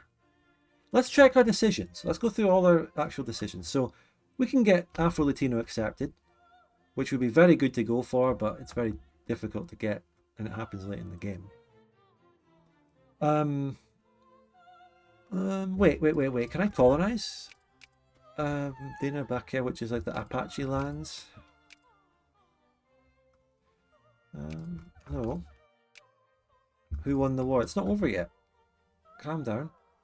Calm down. The Transcontinental Railroad is nice. Unify with New Granada, right? So, Jose de Herrera is the guy leading that. The place is called Heredia. So he could unite with us. Maybe. For this we have to be... Okay, I mean there's got to be a country flag. The canal has to exist. Oh, the canal has to fucking exist. And then we get them accepted. Oh no, not that again. Do we have to wait that long? There's bound to be an event before that. The new Colombian peso gives us minus 20% tax efficiency for 10 years, but there's got to be something that makes it worth it after that. I don't know. The National Bank. Ah, okay. So the National Bank is what you get from it, and that gives you poor savings tariff efficiency. That's the long run. That's really good. When you mint the Colombian peso and get through that, you can then get the national bank. So I'm glad that you can actually see the benefit of this before you do it, which is kind of not always the case. Sometimes you take decisions and events quite blind and you don't know what exactly will happen. But with that one, you know.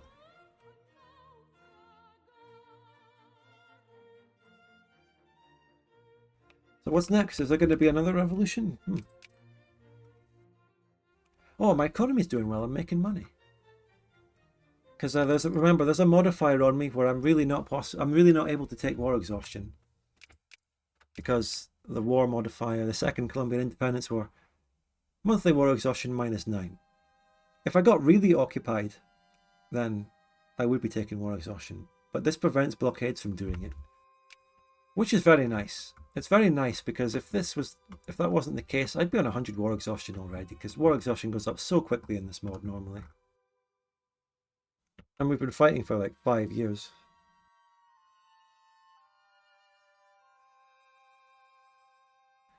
So let's just sit here and see what happens. Where's the event to peace out the war? Where's my ticker?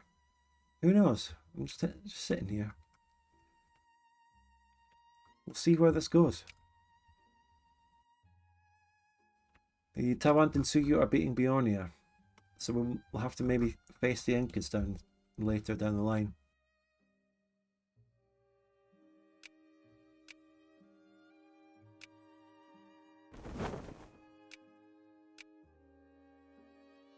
I need to roll an admiral as my next thing. So that's Quito and Heredia, both of them independent fighting. Hopefully I can unite with both of them and try to consolidate all this, but I know that that's going to be so difficult. There's going to be more civil wars, there's going to be more wars against these places. This war against Spain is possibly the easiest war we'll ever have to fight. Possibly. Now, Zacatecas, where's that? We have 100 thingy there, so we can start getting clergymen in the second most populous state. Also, up to 4%.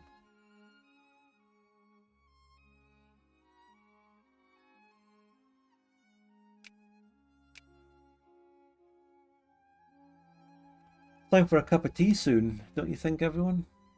I think it probably is.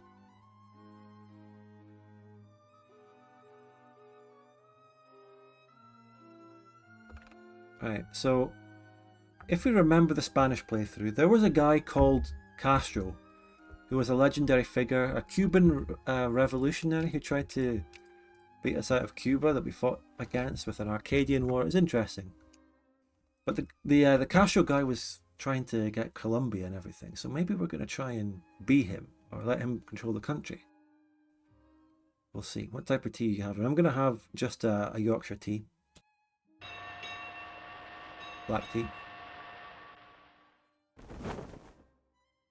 3 man of wars and a load of transport screens. I think that's enough to start attacking the Spanish Navy, which may also just be sitting there at attrition. Heredia, Fama and Gran Bolivar. I'm not sure if Bolivar was a person. Simon Bolivar was a person in this timeline. But of course in Colombian localization he'll be a name of a ship.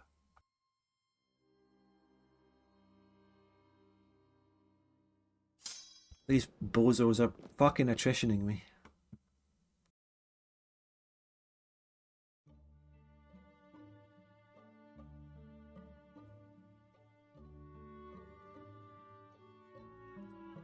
By the way, here's the donation link, everyone. It's been a while since I've streamed. I've had a wee break, I've focused on editing, and I've had tech problems. There's a lot of lost time to make up for, everyone. For subbing as well. I fucking made an admiral. I didn't make an admiral, no. Alright, nice nightstick. Nice, nice, nice. I'll make an admiral next, and then I'll attack. I swear.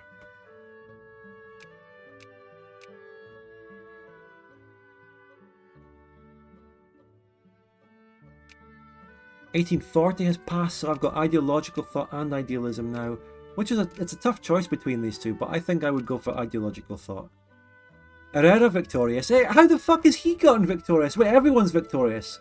Okay, hold on. It's time for me to go for a cup of tea. I will leave you with this apparent victory on the screen. You can read that. And I'm going to be back in 2 minutes. This is glorious victory. Well done, everyone. We did it. You can call the channel point prediction, Titus. Let people win their channel points. I'll be back in a couple of minutes. Stay tuned. Don't go anywhere. Stay right where you are. And donate to the channel. I'll thank you when I'm back if you do.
Alright, I'm back. No donations. Thank you so much, the random me guy, for a new tier 1 sub. Appreciate it.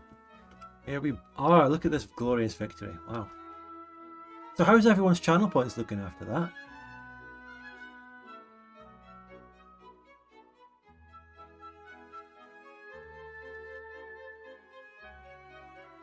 Hi, call me PBJ or Lems. Okay, sure mate, I'll keep that in mind. Hi, how you doing, PBJ or Lems? I'm not sure which one I'll go for yet, to be honest. I don't know. Did the canned food get paid out? Who was the guy who voted like 120k? I mean, the odds were that, you know, the people that voted yes weren't going to win that much, but... So, I'm sure you've already read this now. Guillermo de Blanco? I really hate how this is being portrayed as a Heredia victory. What? This is all me. And now they're getting the fucking credit? What? So they've retreated to the Caribbean. The King of Spain swallowed his pride and signed a peace treaty? What? Where's my credit? I fucking won that. That's what you get for not believing in me years late.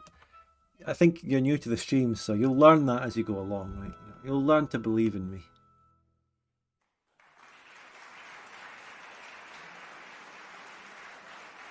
Here we are. We're about to get here we go.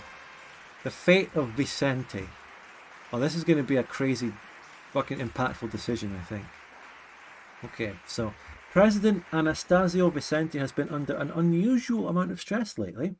Rural landowners and provincial caudillos are beginning to express the opposition to any reform of the current massively decentralized system.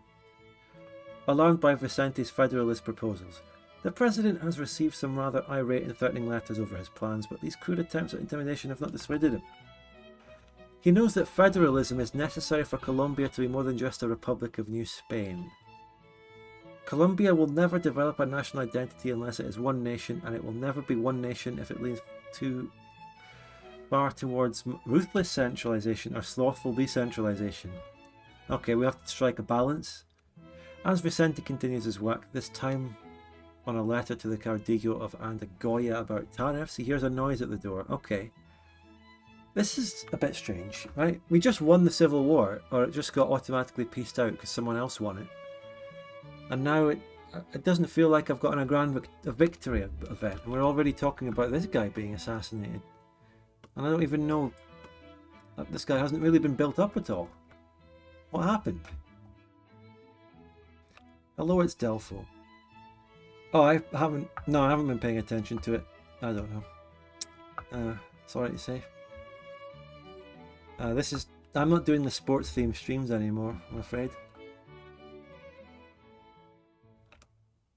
Don't tell me what to do here either way, but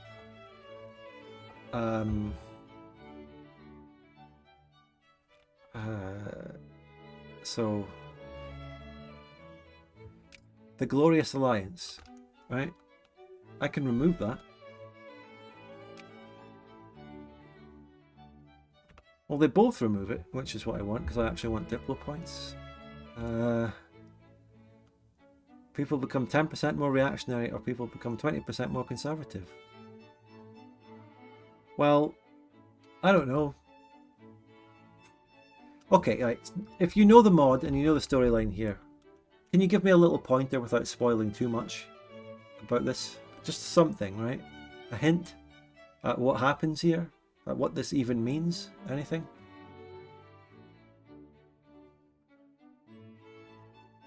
Do we kill this guy or not? If I kill him, will it pave the way for someone like Castro? If I leave him, will he be a good leader? Anyone there know the playthrough? Is that the same Santa Ana that IRL attacked the Alamo? I don't know how diverged the timelines are for that guy to be real here. I don't know. Oh, that's no. It's his cat. It's just a fucking nod to real history. He just named his cat Santa Ana.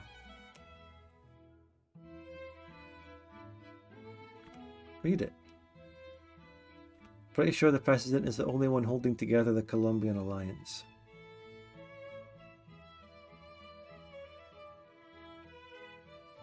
Guesswork is that keeping him fragments the country. Killing him fragments the country, and keeping him leads to greater unity. I would like greater unity. I want that. I don't want confederalism. That's a shite centralization reform. I want unitary, or federalism, or totalitarianism. Kill dictatorship, keep republic. Okay, well, let's keep him. Because we can stay as a republic and get immigration. Kill makes it easier to collapse, though. Let's stay as a republic for immigration. How about that? I'm getting immigration. That's a good thing. That's a really good thing. I'm getting immigration already. I'm not getting much, but I don't really have any reforms, not many at all. So when we start to get more reforms, if we do, and let's get ideological thought. So my army is exiled. Wait, I'm still mobilized. The war is over. But there really hasn't been any kind of victory thing. Nothing has shown that I won the war. And I'm a little bit concerned about that. Or maybe this is it. The conquest of Bjornia just happened. Okay, a lot of things just happened at once here in 1842. The Belgian Confederacy is either in the process of uniting. Right. Why don't you demob? Because I forgot to, but I just did it. And apparently there's some kind of stream delay. So Taiwan and Suyu beat Bjornia. Okay, we've seen that a million times. Belgian Confederacy is unifying. That's normal. Okay. President Vicente has announced his boldest plan yet. The creation of a Colombian constitution to transform the nation into a united democratic parliamentary republic. Good, yes. The document lays out protections for the rights of the people and clarifies the roles, powers and responsibilities of the national government. While Vicente has taken care to delineate the boundaries of federal authority and reserve numerous rights and duties to provinces, the document has already drawn strong criticism from provincial caudillos, massive civil wars, and a dictum handed down from above rather than the result of popular debate. He's a national hero. Come on. Father of the Colombian nation. We've got this. He's got this, right? He's got this. I need to bring troops back home. They're exiled. Yeah.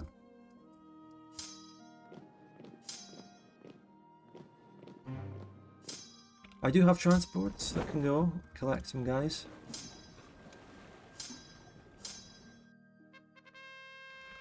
The Nova Lisboa raid. Oh, it's the Apaches. It's the fucking Apaches. We've been attacked by Apache natives. The region is known as Apacheria to us and the Kaimri as to the Plantagenets. Remember when we played Plantaginia and all that happened? Remember the good old days?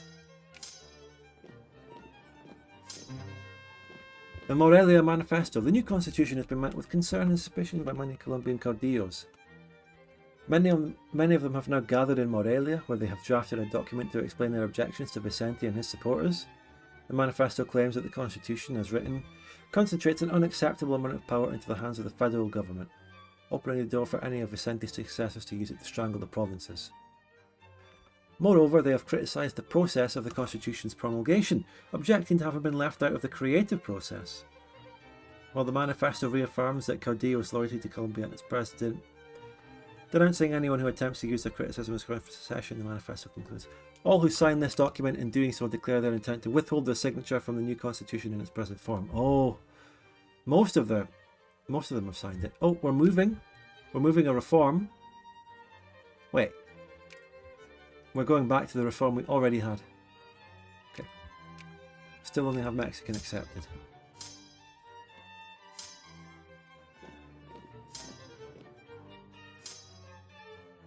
We're going back to a reform that we already had. And I didn't even notice when we got rid of it. Vicente calls the Veracruz conference. Oh, to Veracruz! Is there anyone in the chat at all? Is there anyone donating? Is there anyone subbing? I haven't streamed for almost 2 weeks, by the way, and I missed out, for various reasons. So I obviously missed out on donations in that time. Are they not working? Right, when a more brash type might have attempted to ram the constitution down the Caudillos' throats, Vicente has not gotten to where he is by resorting to violence so easily.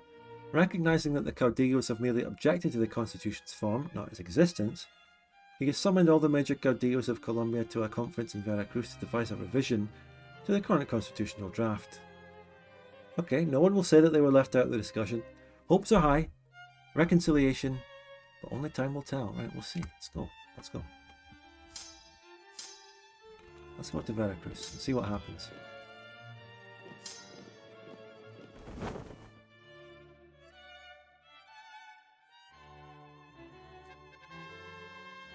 Okay, alright. President Vicente and all the state caudillos. Is anyone in the chat? Hello! Is anyone on the stream right now? Are we glitched out? Have I lost connection? Good. Okay, you're here. Right. Jesus Christ. So we've arrived in the city of Veracruz to revise the constitution into a form acceptable by all parties. Okay. If Vicente and his liberal supporters reject too many of the conservatives' proposals, then the consequences for both the constitution and the republic may be dire. Okay. Okay.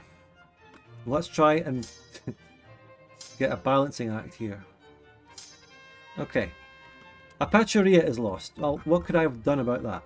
Okay, they got that. I don't care. They did not give me an option where I could have done anything.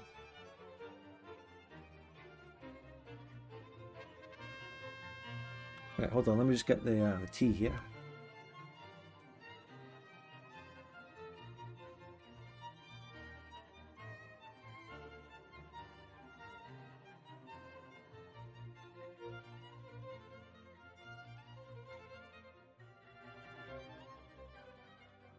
Well, the first one is the education policy. So, Vicente and the Liberals want a school system with funding at both the state and federal level, a national curriculum and mandatory enrolment. Many have objected to this.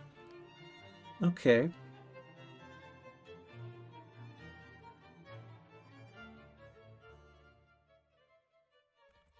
So this is really dictating the school reform that I can get right now.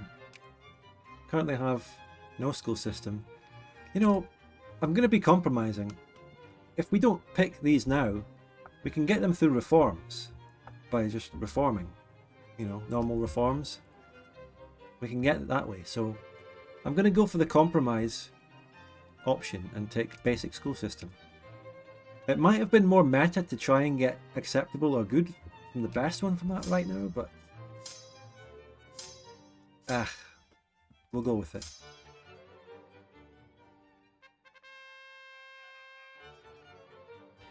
Yeah, so here we go, the immigration question.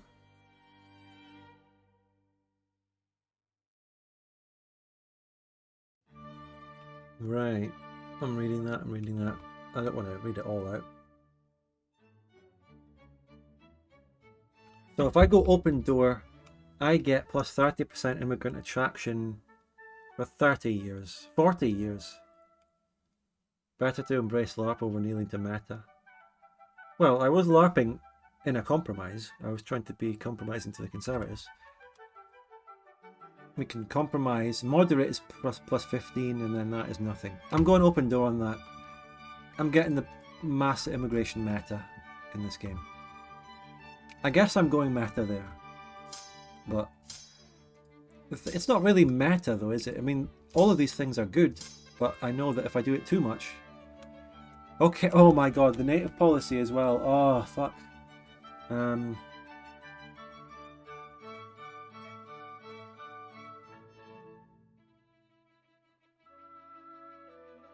I can get massive assimilation rate, and that is difficult. Alright, I'm going to go for full assimilation rate, but when it comes to the military service, I'm going to go with what the Conservatives want here. Yes, I want to try and assimilate a lot of those disparate cultures we have in this country, which I previously mentioned them, remember? And how it's very difficult, you know? The Conservative option is traditional military, so we get no draft. Oh, what? What? How's that? Okay.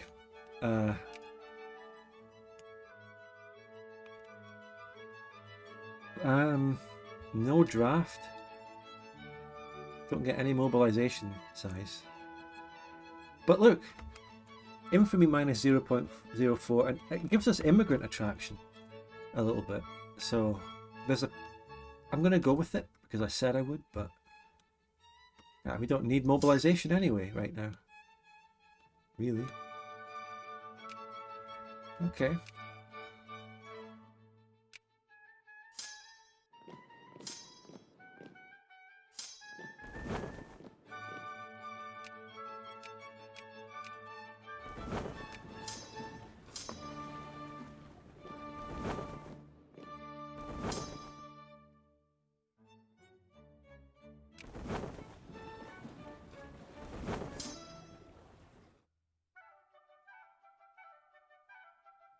Was there another one? I think that's it. I think we've gone through the Constitution. Let's see how big the civil war is that we have to fight on the basis of that. let's see how that goes. Wait, let's do a channel point prediction. The prediction. It's gonna be. Will the Constitution lead to a civil war? Let's just say, is there going to be a civil war or not out of what I just did there?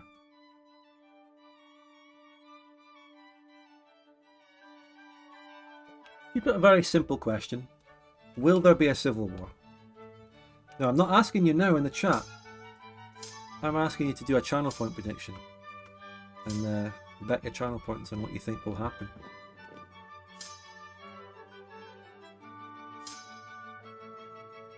Ladoge or Titus, please.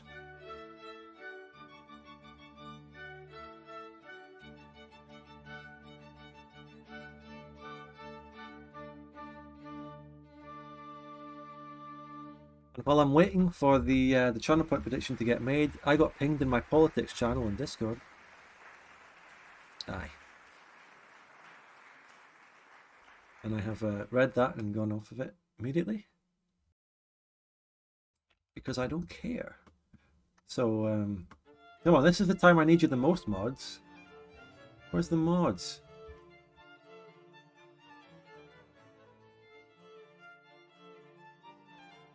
There's a decision under extra decision not let you feel thoughts in every province. Yeah, that's true. I don't want to do that now, though. I can't afford it.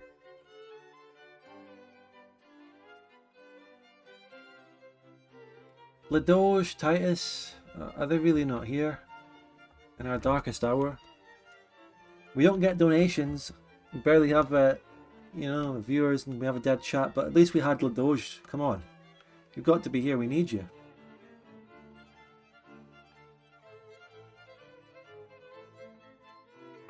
Oh, what?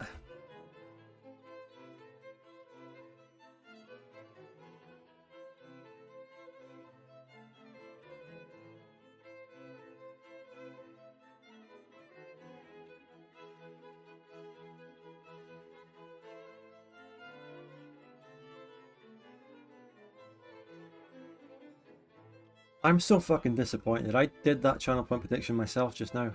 I did not give people long to vote in it. Hold on, let me do it again. Sorry, dismiss. Wait.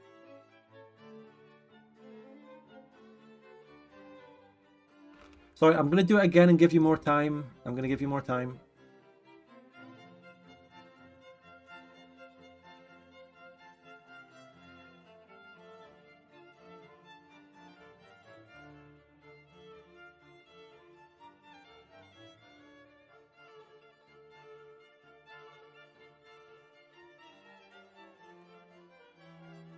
Alright, now you have 2 minutes, okay? Choose carefully.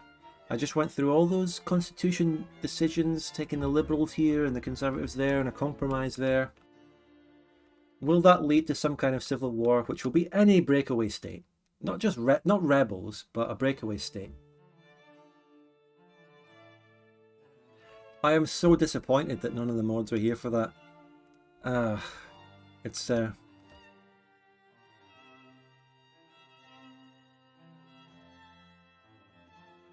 Yep, just fucking sucks. The mods get paid?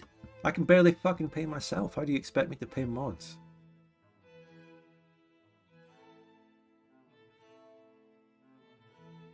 I can't pay myself because no one's donating to the channel.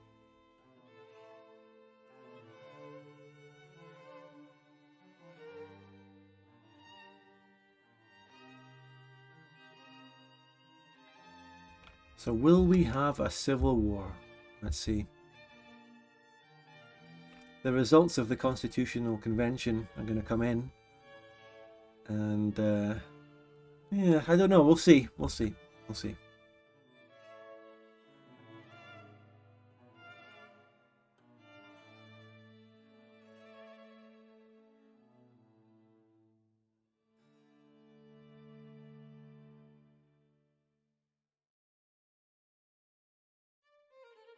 If I was a gigantic streamer on levels of, you know, magnitude much higher than what I am, I would probably consider paying some level of mod or maybe a Discord admin as the highest trusted role, and someone who could also maybe come to streams.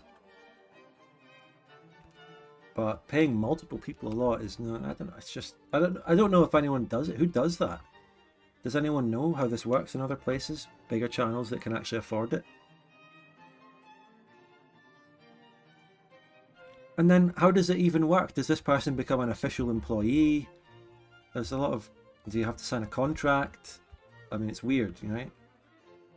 Like Discord is generally a free service, for example. Twitch modding, it's all free. It's really meant to be voluntary, right? It's meant to be... I don't see a mod as someone who I impose on the stream. I think it is an average member of chat who just wants to contribute and help out a little and do some stuff. It's not as if... I don't see them as someone who is there to be different. I'm not imposing them on chat. I'm drawing them from members of chat who want to help.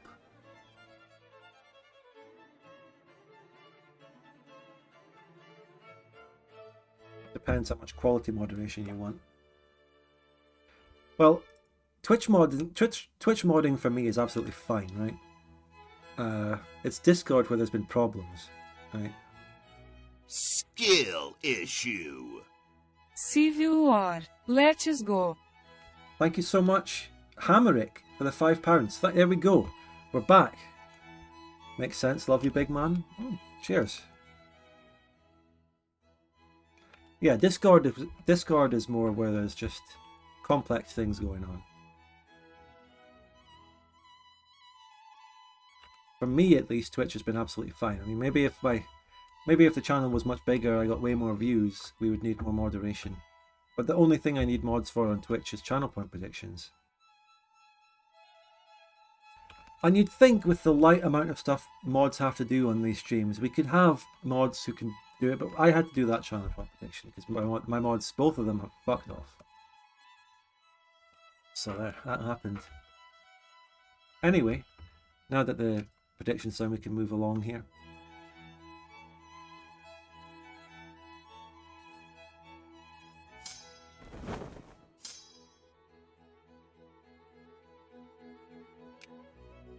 The Council of New Granada in Bogota. The end of the war with Spain has left Northern America in an uncertain position. Blanco controls their area. Antonio Rocafuerte rules Aureliana. That's aka Venezuela. The meeting may be tense. Oh, they have difficult, opinions of each other. Right.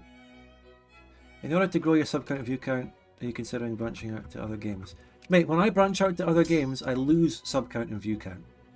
Have you ever seen how it works? I know a lot of people request OpenTTD, for example, but on the face of it, like in the short term, that does not get me more views or support than anything else, than Victoria 2.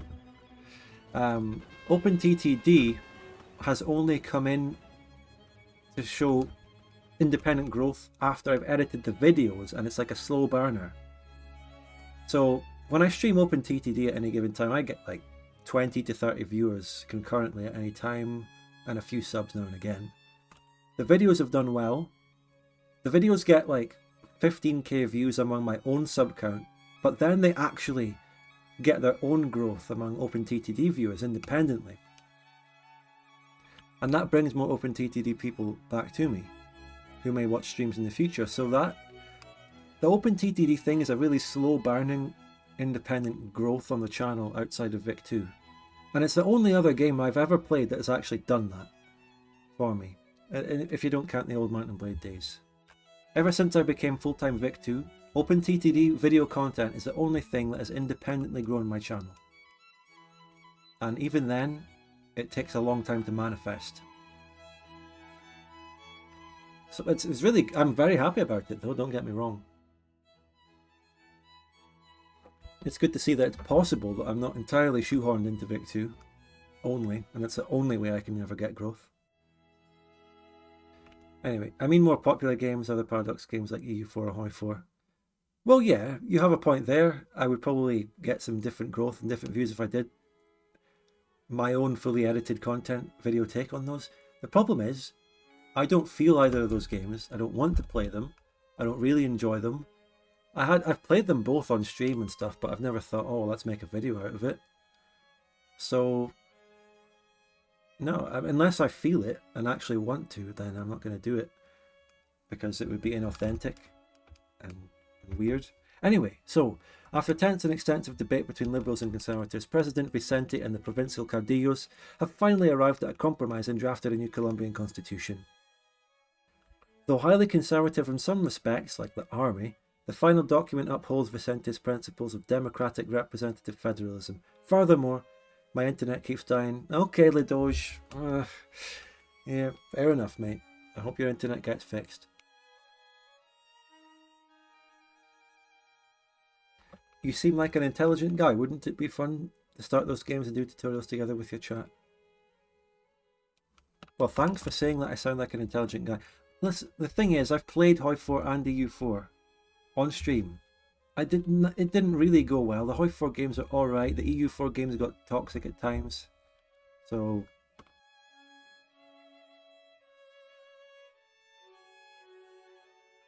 I mean, yeah, the branching out, like I say with OpenTTD, the branching out into that has taken a long time. It's taken me, you know, making 3 videos of it for it to start to pick up.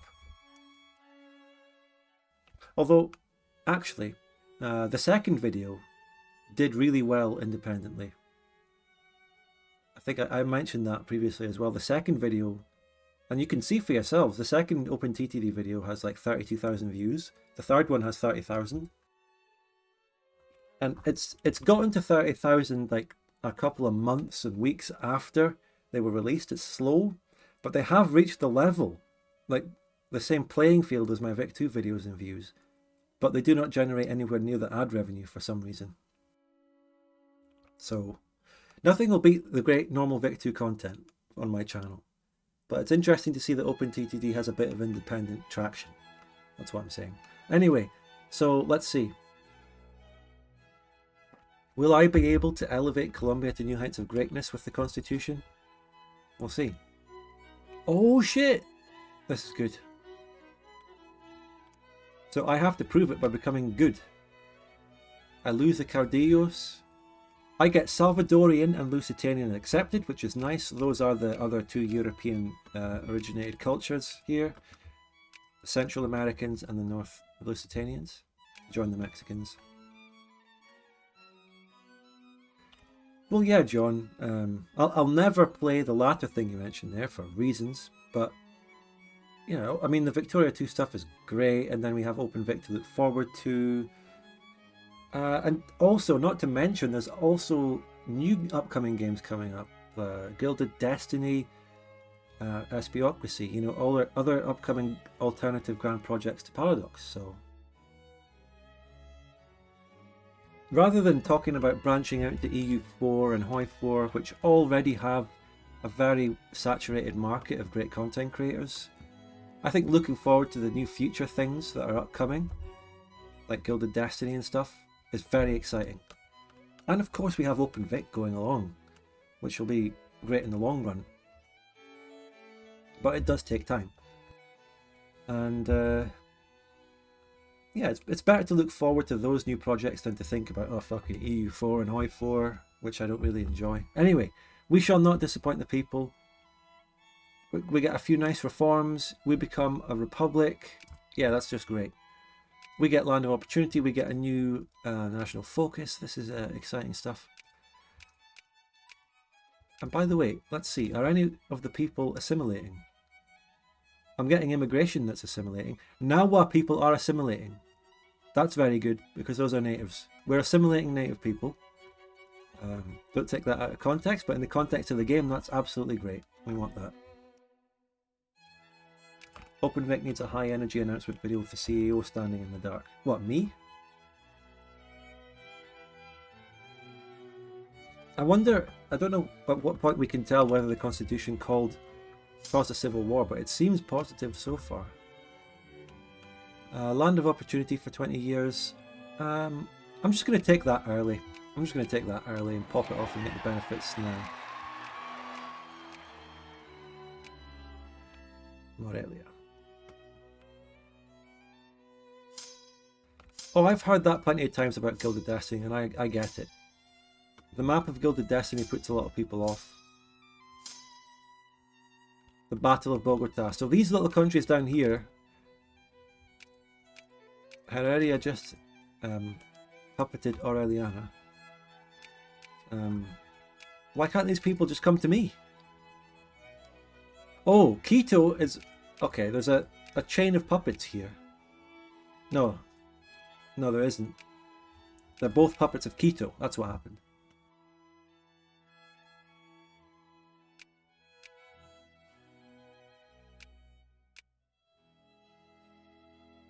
You know how I did... hello, Skyori. You know how I did a meme advert for when Victoria 3 was happening? With fucking... the Tyrone guy? I think when OpenVic comes along, I'll do an advert. A serious advert. But I'll actually do a Google ad campaign. Just out of my own pocket. Of course. And I'll do an advert. With like a trailer. We should do an actual ad campaign. You know, Google ads, YouTube ads. That would be fucking brilliant.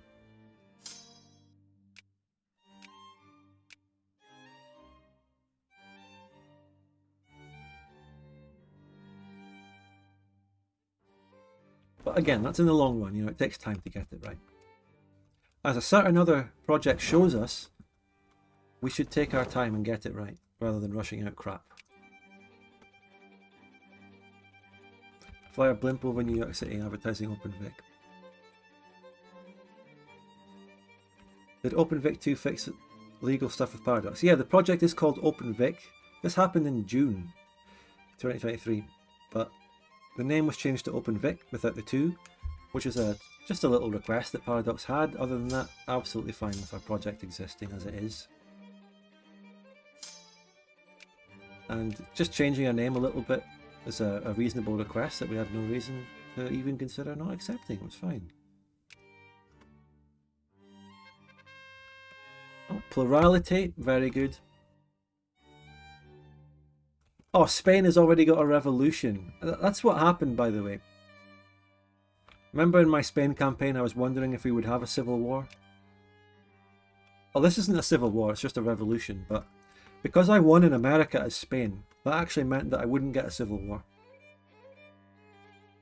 But this Spain is going to fall into absolute shit. It's going to have a civil war later, and it's already had a revolution. I can guarantee that. So, I wonder where we go from here. Well, obviously we just keep developing and building up the country, getting the literacy, getting some techs, maybe building a few ports now, because we're doing well on money.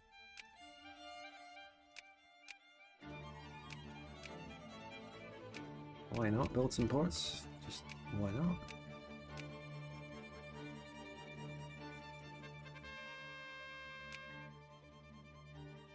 Hello, Big Dickens.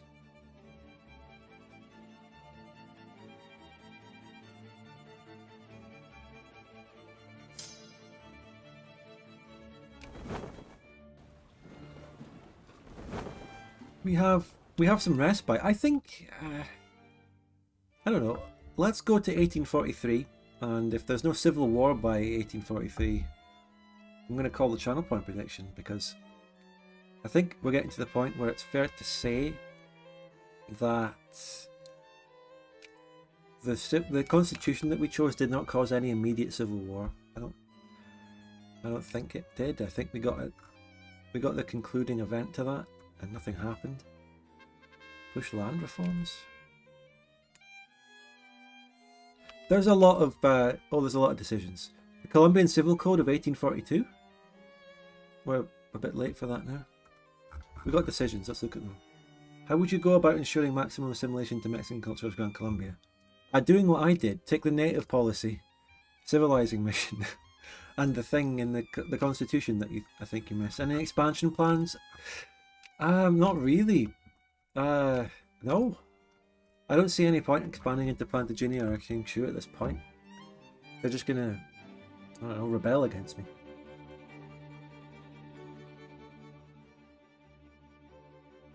Someone suggested expanding into Plantagenet for more literacy, but I mean, having those pops in my country will be disastrous. Hello, Baraki. Long time no see, Baraki. Hello. I kind of like the hexagon style map of Guild of Destiny. I don't mind how it looks. I can spot people risking something new. Yeah, I'm very neutral on Guild of Destiny's map. I don't have any strong feelings on it either way. I think what matters are the rest of their mechanics and stuff. The map doesn't put me off, so I'll just judge the game for what's in the rest of it. What's the main industry in Gran Colombia? Well, you can see our top export, right? It's cows, but we also have a lot of gold.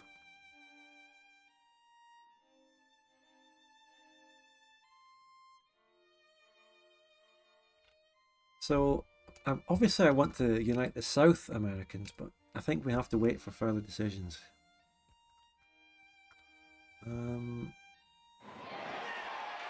Same party one. These guys here, state and government, militancy. We can change to national police, which I think is a pretty good reform. Iron Railroad, we can get that. Normal schools requires money, idealism and functionalism. We can reform education and get acceptable school system for free with that. Get research points. That's good. It doesn't seem to be linked to the constitution I just had. If I have state and government and I have a liberal party, I can get land reform, which gives us tax, RGO output, and factory cost down, which is nice. Because we're annexing the church land, of course. Renovate Nova Lisboa, Estrela do Nordeste. Portuguese pronunciation is terrible, I don't know it. It's probably something like Nordeste. Nova Lisboa, the cultural heartland of the Lusitanians. Where is it? It's all the way over here. No, that's Porto Novo. Nova Lisboa. It's got to be on the coast, right? Surely it's on the coast. Surely this is on the coast.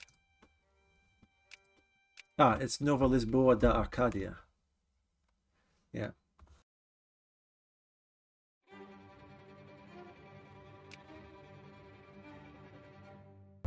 We can renovate it and give it 5 years of land, liberty, labour, which is nice. What do I need for that? A lot of industrial tax. Plurality.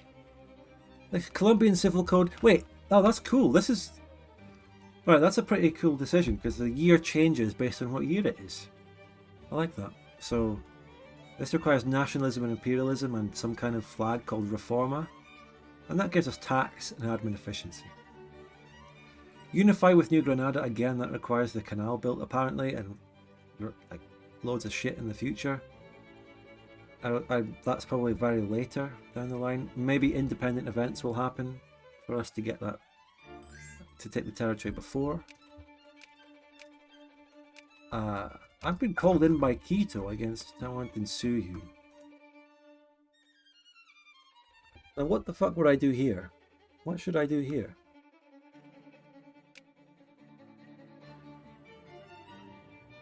This is the Great Tawantinsuyu War where everyone ganks them.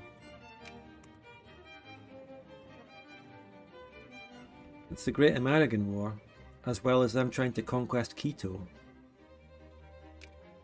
They have 24 brigades. Quito has 20, and these puppets have 7 and 5. You know what? I'm going to hold that call to arms. Let them fight for now, but I don't really want to see Quito get annexed.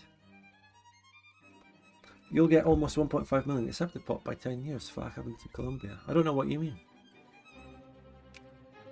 Well, if you mean what happened to Colombia in general, this is the DoD Fan Fork, which is very different from the DoD that you've normally seen on my videos and the multiplayer mods.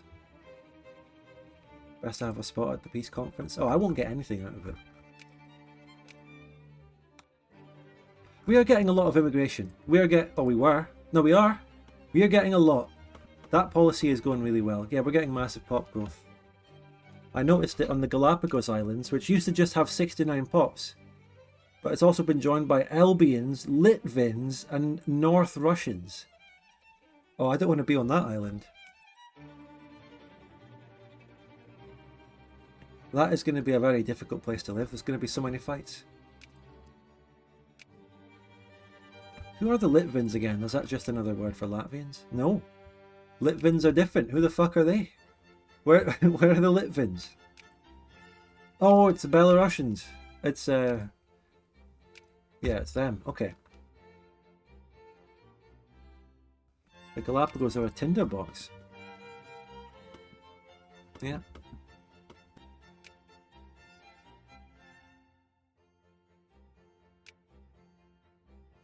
Alright, a lot of these immigrants that are coming over to the country are craftsmen. I mean, we're not obviously producing any native craftsmen. People aren't educated enough for that. But we're importing craftsmen, which is awkward. I don't know what to do with that. I can't build factories with this party.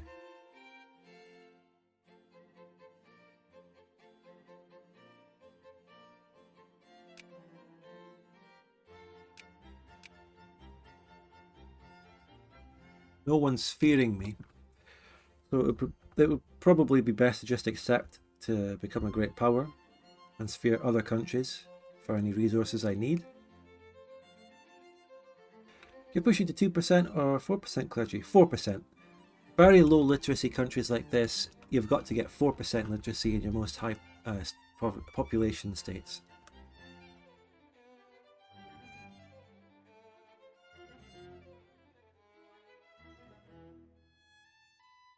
I got pinged in politics again? Or was it the same one before? Did someone hear me say that on stream and then ping me again as a joke? They're having massive arguments in there right now. Oh. Someone has accused one of my mods of posting slurs. Oh. Well, we'll have to deal with that later. Anyway. But, it's not as bad as it sounds from what I've said there, but don't say it or refresh the stream, Lamau, it's over. I can't deal with this shit now. We have to... There is a politics channel? Yeah, on my Discord. It's famous. Don't go there. Don't go there. It's a containment channel. Everyone knows it's shit. It's meant to be shit. It's so that we can... You know, I don't want politics spilling out across my Discord and people always breaking out into arguments, so I've always clamped down on it. But I have allowed people to have an outlet, and I've allowed them to have their own channel where we contain it. So instead of saying no politics is allowed on this entire server, we can go, okay, we'll give you politics, but you have to do it in this one room where you're contained to it and it doesn't spill out anywhere else. Sometimes it gets messy in there, but I mean, if anyone ever complains about the system we have, you just have to think, what would it be like without it? And what would it be like if we just allowed politics on the whole server? It would be terrible. It is the best situation we can get out of a list of bad situations. It's the best of a bad bunch. I believe in it. I still believe in it.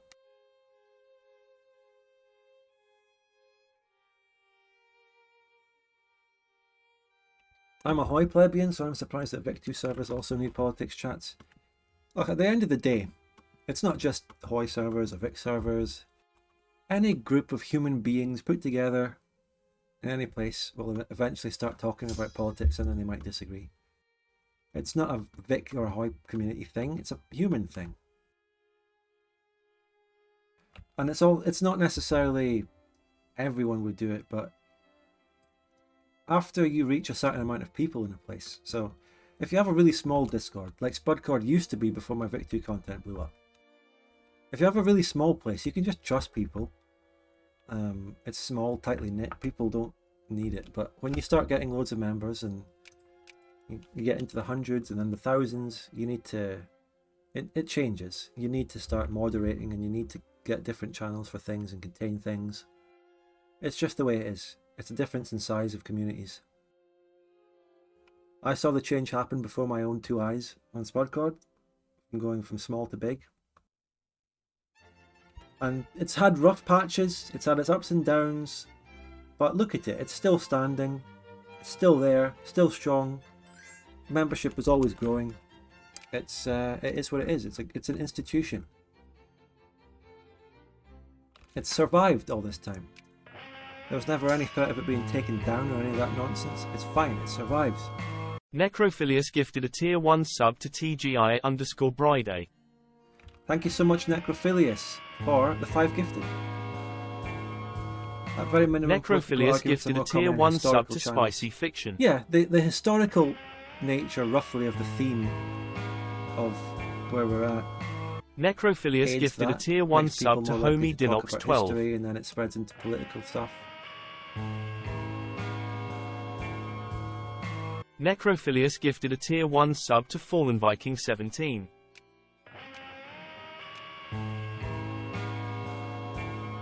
I have a different policy for my Twitch Necrophilius gifted a tier 1 sub to Martin DE.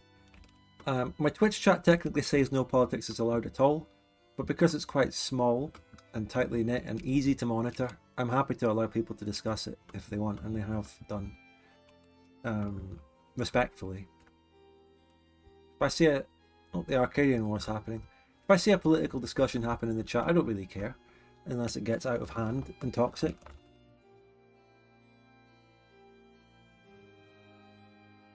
So, the Arcadian War's happening, eh? Wow, that's great. There's gigantic wars happening in the north of me and the south of me while I'm just sitting here relaxing and getting mad immigration.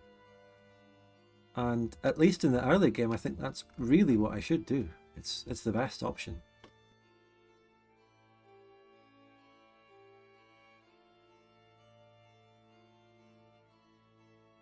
Oh, I've got capitalists building railroads. That's nice.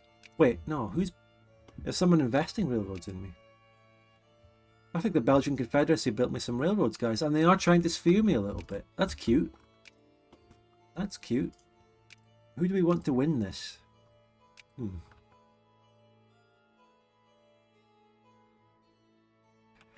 I am playing as Spain in a parallel between your campaign right now. Is there any decision to later annex Araucania's Iberian lands? As Spain in this mod, you have a choice between going for America or Iberia. So if you've already beaten Gran Colombia, then no, I think.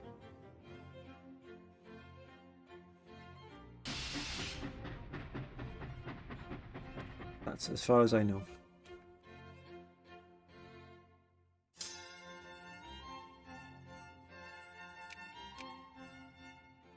So I'm a little bit surprised that I wasn't able... Hey, whoa! The name! I think... Well, it looks like Quito survived and that pieced out.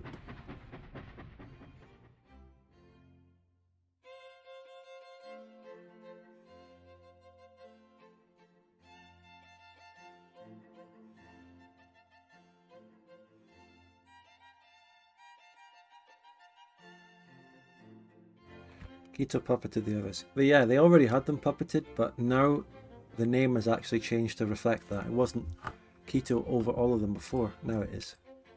They were already puppets.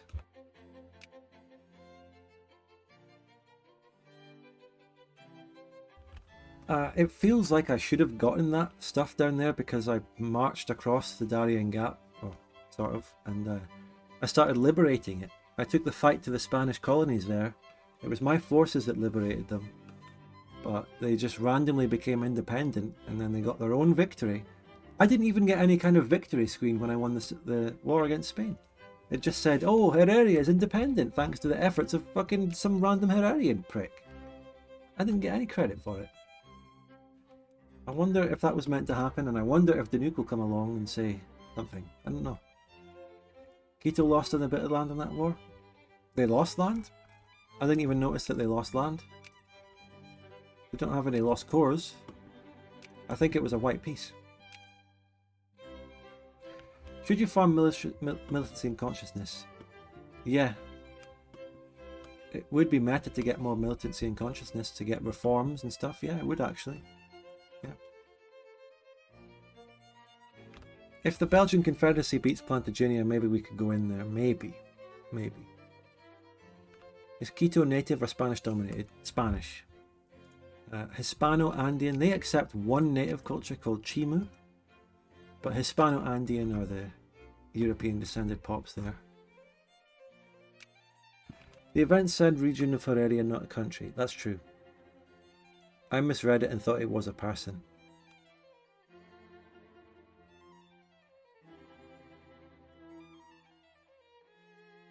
Ideological thought is about to come through though, and then we're going to start getting plurality inventions, and those are going to be really good.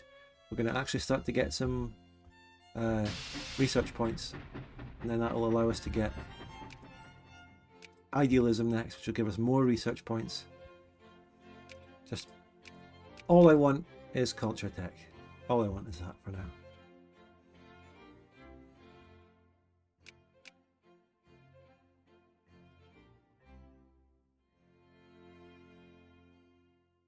Hey Hamak Gal, how are we doing?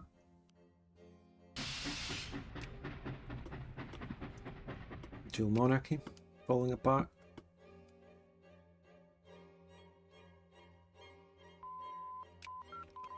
Okay, very nice. We got a new national focus out of that, which is massive for us as well. I would say admin efficiency is fine across the board. Tinto dev died. Oh yeah, of course, that's some news. Yeah.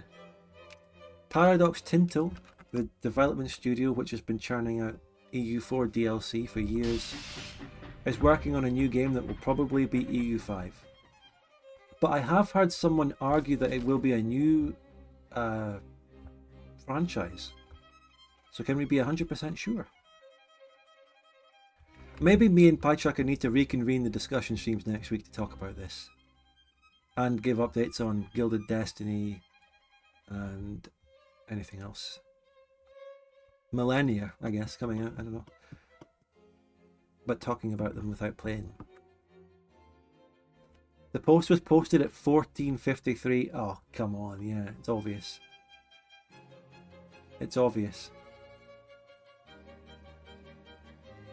And the EU5 thing, this Tinto thing, is going to be really interesting because it's a Johan project.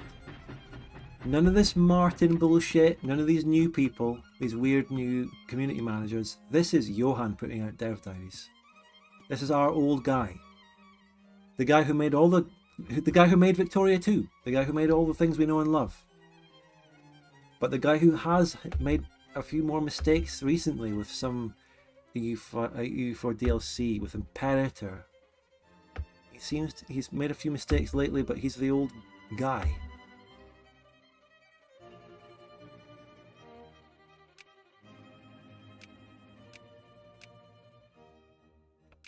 So that's happening. Gunpowder factory. I'll let the capitalists start to build some industry.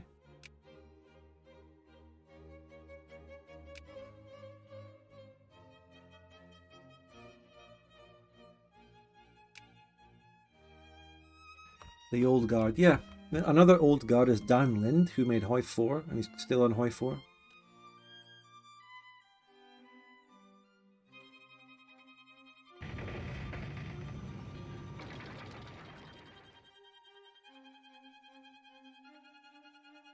Imperator abandoned too soon, rip. There's another thing we can talk about. There was this little community effort to revive Imperator Rome by some content creators recently. They played it, they put out loads of videos on it, they tried to get the player count up. They got the player count up to like 1k concurrent or something like that. Wasn't very good, but I mean, I applaud them for doing something like that. Then I noticed on Twitter that the Imperator Rome Twitter account announced that the game was going on an 80% sale around the time of this community effort. And I went in with a bit of a mean comment and I said, you know, you're just trying to cash in on this by doing a sale without putting any effort or development into the game. They're just trying to cash in on the community effort by putting on a sale, trying to just make a quick buck off of this little fucking thing without doing anything to the game. I kind of see it as a little bit shitty. Oh, those guys are trying to revive one of our old abandoned prematurely games. Let's put it on sale and try and make a quick buck off it. Eh? Didn't like it. Just rubbed me the wrong way. I don't know how other people felt about that. Especially the people who actually did the Imperator Week thing. Imperator Day. How much was the sale? 80%. 80 fucking %. which shows just how little they fucking care about it. Just, oh, throw it on 80% sale, see if any of these bozos pick up our little abandoned piece of shit game, you know. That's what it felt like to me. But I am always very cynical about Paradox's business and marketing decisions, so that would be the position I would take, and it's my instinct. The sale was to gauge the actual commercial interest. Yeah. Are you sure it wasn't the other way around and PDX didn't prod the content creators to start with? Nah, mate, no. I don't believe that conspiracy. I mean, because why, right? If Paradox want to do some marketing and make money, then they'll do it on their latest games and just like the CK3 DLC coming up and all the rest of this stuff. I think the Imperator revival thing by those content creators was a pure thing. I really do. See the good side of that. I didn't get involved with it. I got asked to by Titus actually, and maybe a couple other people, but I never bothered. I played Imperator last year, didn't really enjoy it. I got backseated by chat, wasn't great. So I didn't really want to just get back into that. I didn't get invited to any multiplayer games. I might have if a content creator invited me to multiplayer, but I didn't. So, didn't Johan come out dressed as an emperor when Imperator was announced? Yeah. Yeah, he did. Vic3 got treated too harshly by Spud. Listen, mate. Given how right I was, how much I was vindicated after the game came out, because before the game came out, I was almost the only fucking person around criticizing it. One of the very few people. Then when the game came out, the community shifted towards my position. Loads of people then came to agree with me. So that therefore logically means that I was right. I mean, after it came out, I think, you know, having said all that, my latest video is nicer towards it, and I point out a lot of the good things that did happen. So, yeah, I don't know. I don't want to talk about that game, as I keep saying, until the expansion comes out later this month. When I talk about all the things coming in March, April, that's one of them. It's the fucking Victoria 3, and it's big news. The Coalition triumphant. Talented Sea has been destroyed. Scandinavia gets a piece. Lotharingia gets Bjornia. And Quito gets land, which is either a blessing or a curse, because it makes them stronger and they're my potential enemy.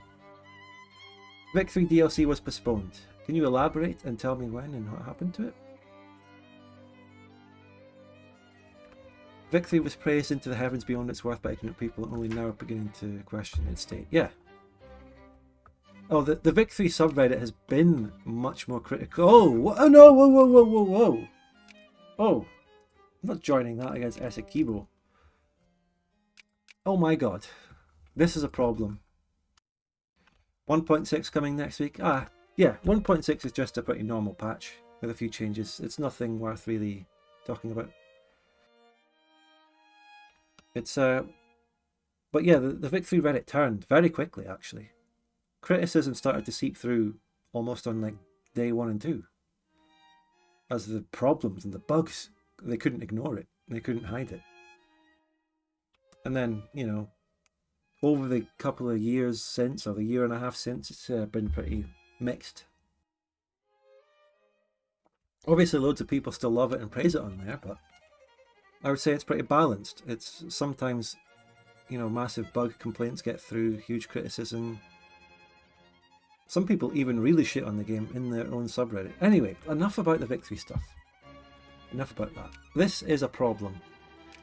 The counter to me has just been formed down there. And they're even getting Essequibo. That's bad. It's problematic. This land rightfully belongs to me. I will defend Vic 3. Well, go ahead. You're very free to do so here. If you want. You have cores on you? No, I just checked that. Or the stream delay kicked in.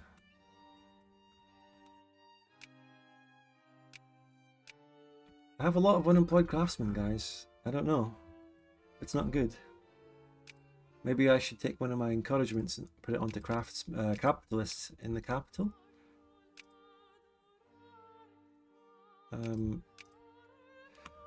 So how's the assimilation going though? Let's see. Nawa, no current assimilation.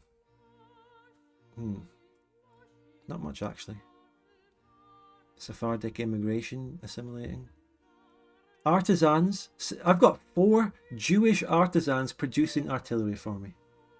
That's the sort of thing you love about Vic 2, right? You can just look at your pops and see something like that.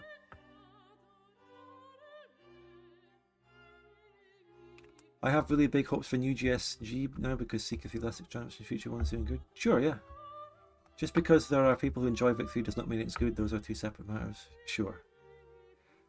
Any planned open TTD multiplayer? Oh, I'm having an inclination to do one maybe next week, but that's just at the back of my mind. I know I already talked about open TTD, but I didn't mention that. But I might actually do a stream. I might gather the trucker and the other people.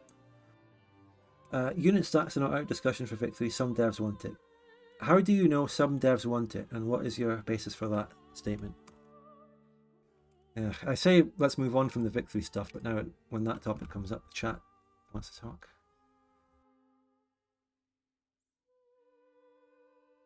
I just want to ask about that particular statement and try to not talk about it much more.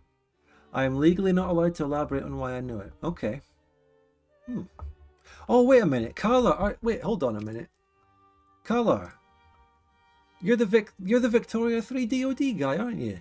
Hold on a minute. I remember you. Is that you? Hey, it's you. There we go.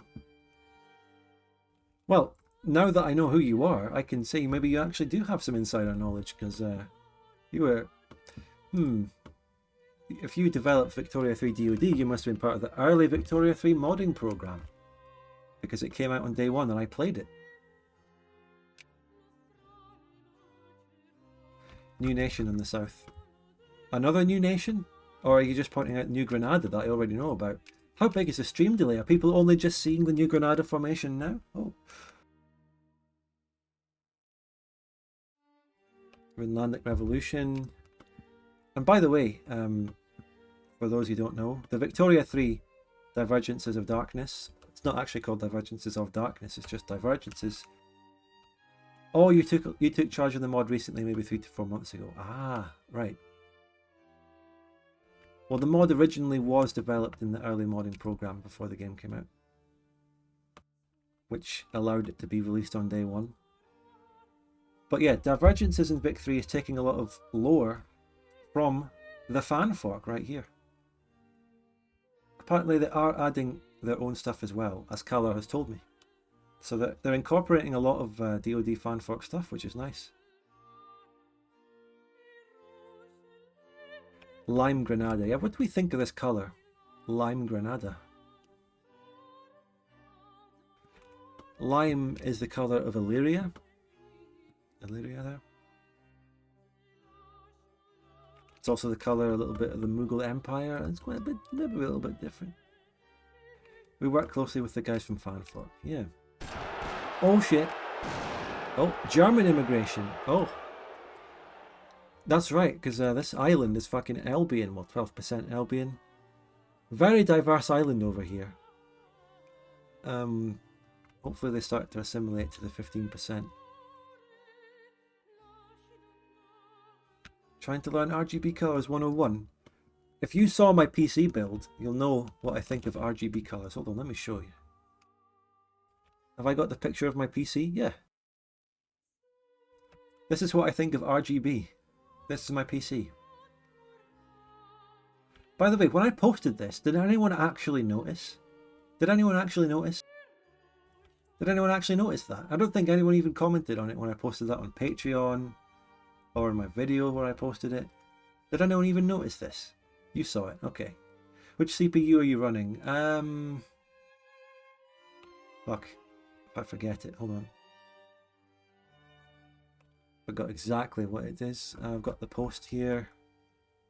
Intel Core i7 14700KF. So no built-in graphics on the CPU there.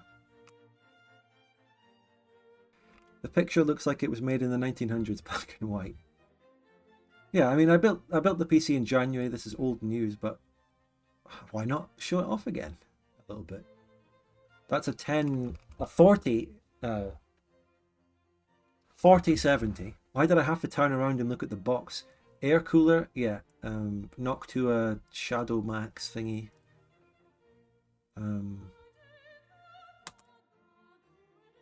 I actually added another fucking M2 hard drive to it a couple of weeks after I got the PC. So when I first got the PC, I just put a 1 terabyte Samsung SSD M2 thingy. Then I added another 2 terabyte one a couple of weeks later.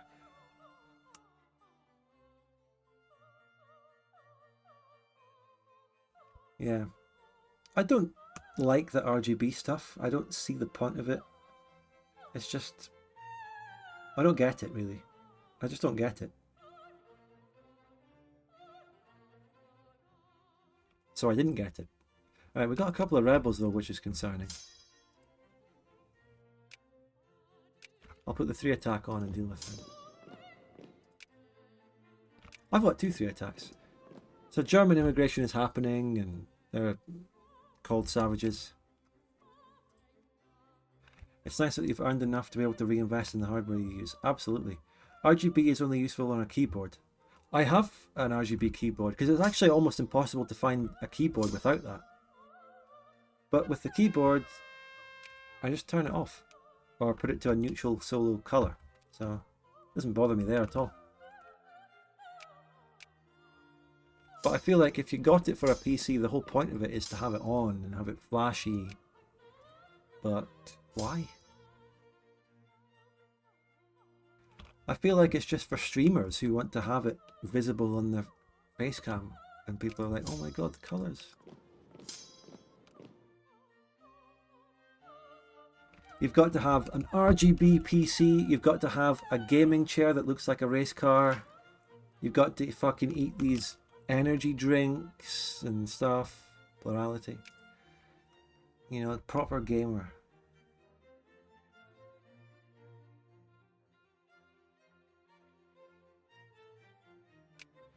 I never did make that admiral, but I have now. And he's quite shit.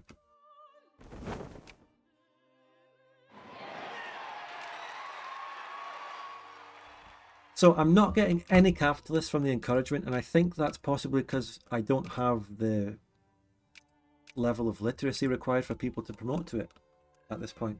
I think I'm going too early into industry.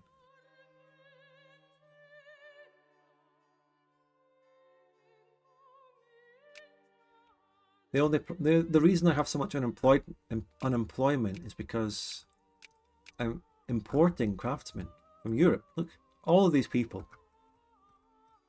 They're all immigrants. And they're really stupid because they're craftsmen, right? And then they immigrate to a country. They immigrate to an agrarian country, move to the big city, and they do not get a job. It's ridiculous. Litvan Uniates coming in. Living with Polish Catholics and Scottish Protestants and North Russian Orthodox people. Imagine all the churches that are opening in Gran Colombia.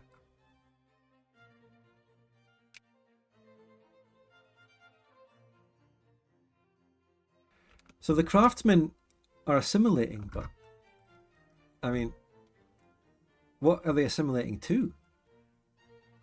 I think they're becoming soldiers and bureaucrats and farmers, it says. Not getting machine parts? No, that's not the issue. The issue is I don't have capitalists to build factories. Spain killed the king. Yeah, this one did. I mean, it makes a lot of sense because the king tried to reclaim the Spanish colonies as the real, you know, royal project. Failed. So, yeah.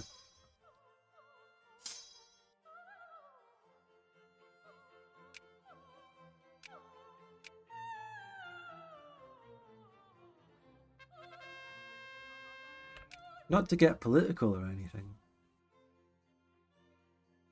Not to get political or anything, but why are all these craftsmen coming over here? Eh?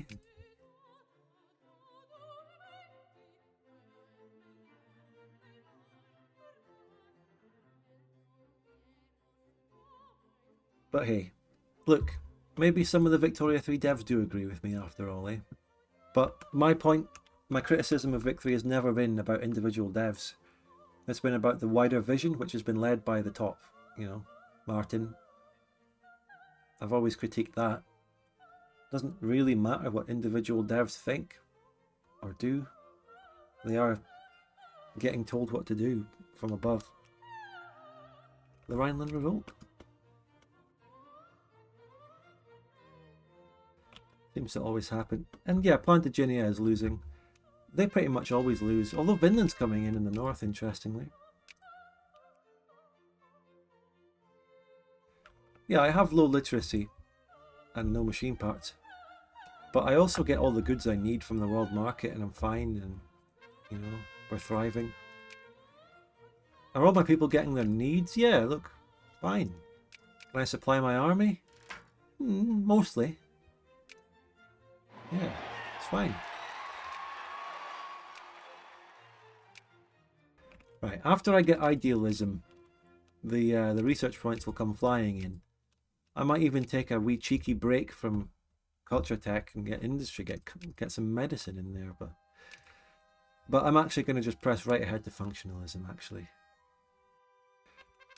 This has been an interesting session that didn't go exactly how I thought. The war against Spain was easier than I anticipated, and then there hasn't even been a civil war. I guess I managed to successfully do... Oh, by the way, I forgot to get rid of the... Did I forget to do the Constitution prediction? That's because fucking Ledoge wasn't here for it.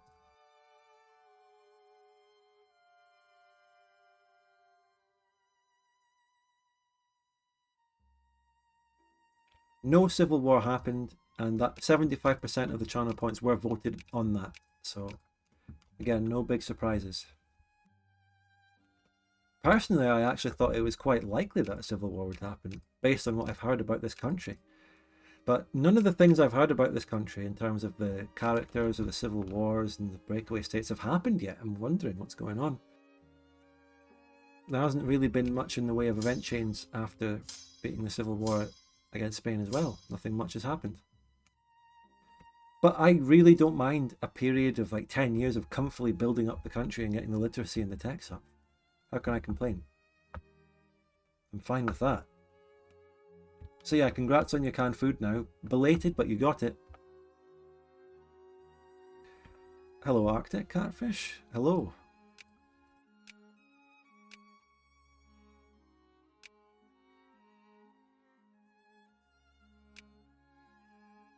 Oh, we got another project. Fucking luxury clothes! No! Oh my god. Of all fucking things. Of all things. That, again. Always that. I'm in the eye of the storm and I don't even know it. Probably. Yeah. Venice holds only one Florida's province. Oh yeah, that's DoD Fan Fork. They made it so the Athesian colony is only basically a port here. This region here is an uncolonized land, which is lore-wise a lot of runaway former slaves made it there. So there's Afro-Latino pops and there's Afro-Arcadian pops there, and natives. And then Arcadia or Plantagenet or whoever, they get a decision to colonize it.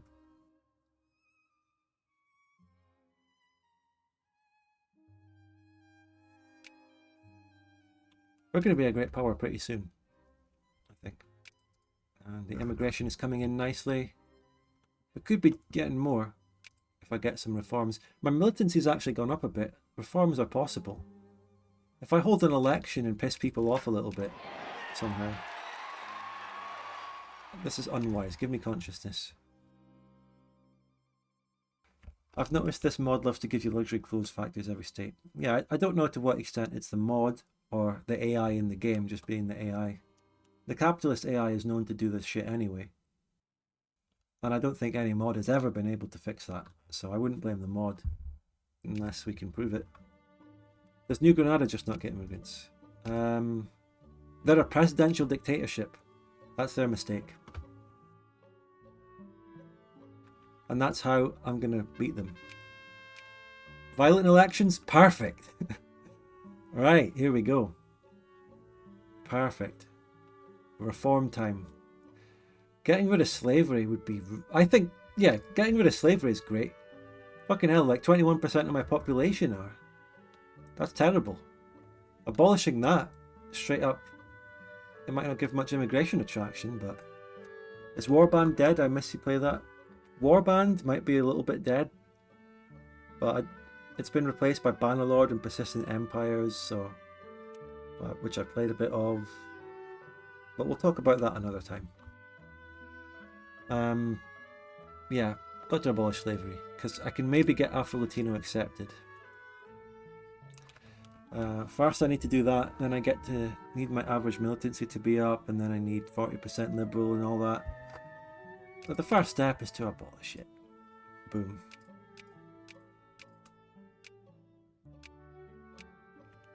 That's just really good for the country in general. Slavery is just mechanically not viable at all in this game.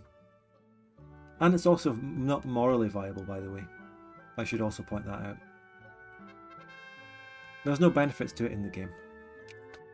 The pops don't pay taxes, they don't grow, they don't fucking have literacy, they just... I don't know, they're just not good.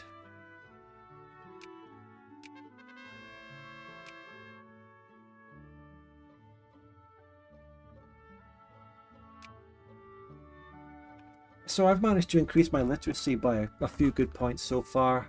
That will start to exponentially grow as my clergymen come in and I get these techs. As usual. Nothing crazy. We've done this every campaign.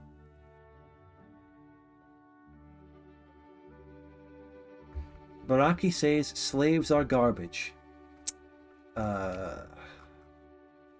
Maybe you should keep that opinion to the politics chat. I was talking about the institution of slavery in the game, but you're out here saying that they are bad people. I don't tolerate that. I do not tolerate such views. 7% in 10 years feels really good. It doesn't feel really good, but it is good for the early game, yeah. 7% over 10 years. But if I said 7% in 10 years in like the 1880s, that would be terrible. But it's good in the early game. It's probably the best literacy growth I could possibly have gotten. I think I did the techs optimally, and I think I've done the literacy encouragement optimally. I don't think you can get better growth than that. I don't think there's anything you can do. How do you see what province makes what good? Does it have a map mode? Yeah, the RGO map mode, and then you zoom in slightly. You can see them, and if you click on one, you can see every province that produces it. People love cattle around here. It's fucking woven, and it's Portuguese cattle farmers in Lusitania. Curiously, none of them are in Portugal itself, but there's loads of cow producers over here. Lots of wovens all over Lusitania.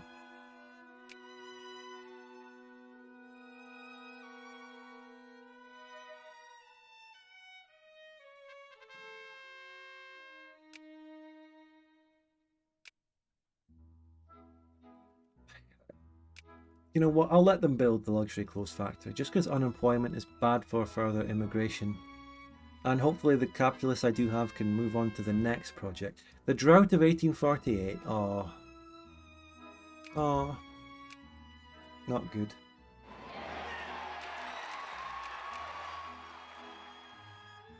Steel factory in Zacatecas, now that's what I'm fucking talking about. Does this region have any of the RGOs for it? No, but still I'll take it. Vinland Alliance is good. They pieced out of the war versus Belgians.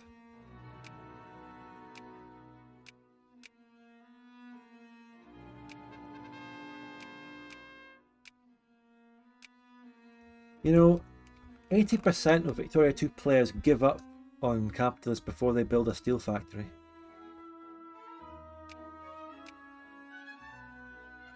What's next? Bronze factory? Oh, that's nice as well. I'll take that. Also, they're getting machine parts. They're getting them. They got them for the steel factory. Yeah, they're getting them. I don't know what's happened, but the world economy this time is great. This is the latest version of DoD Fan Fork. I don't know if they've done any tweaks, but every time I start a new campaign, I take the latest version. So, I believe this is, just for the record, version 6.66. Yep, version 6.66, which is ominous, actually. That's a very ominous version number. You want to listen to some Iron Maiden and get copyright struck? Paper mill, that's good, I'll take it. Very nice stuff being built around here, small arms. I could always use the national focuses if I really need to get something as well. I can encourage arms facilities.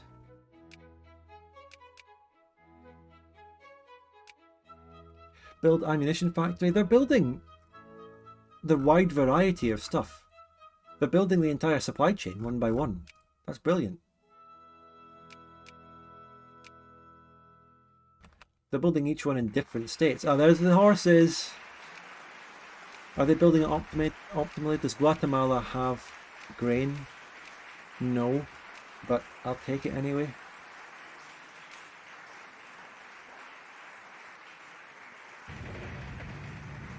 Regular clothes is nice. More paper, can't say no. Capitalists don't suck. Is that such a thing?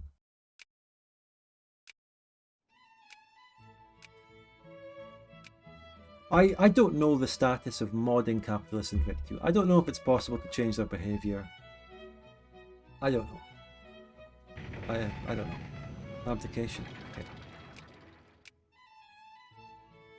Bronze artillery in Durango. Nice.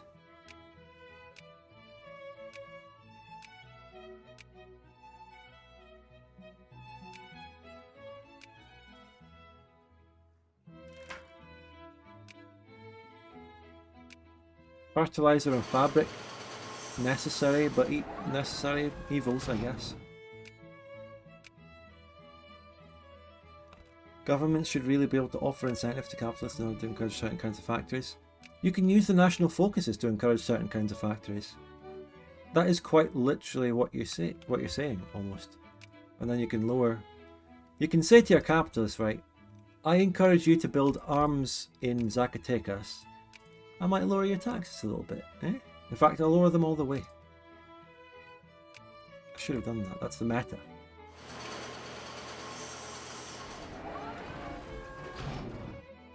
Gunpowder, regular clothes, rum. This is all great stuff. Wow, the capitalists are really coming in. How many capitalists do I have in the country? This is all the work of 36 individual capitalists, by the way. Where are they? Where are they? Let's see where they are. Who they are. Who are these 36 capitalists? Where do they live? What culture are they? What do they believe? Let's see if I can even find them. How do you find them? Are they in between here? Above officers? No.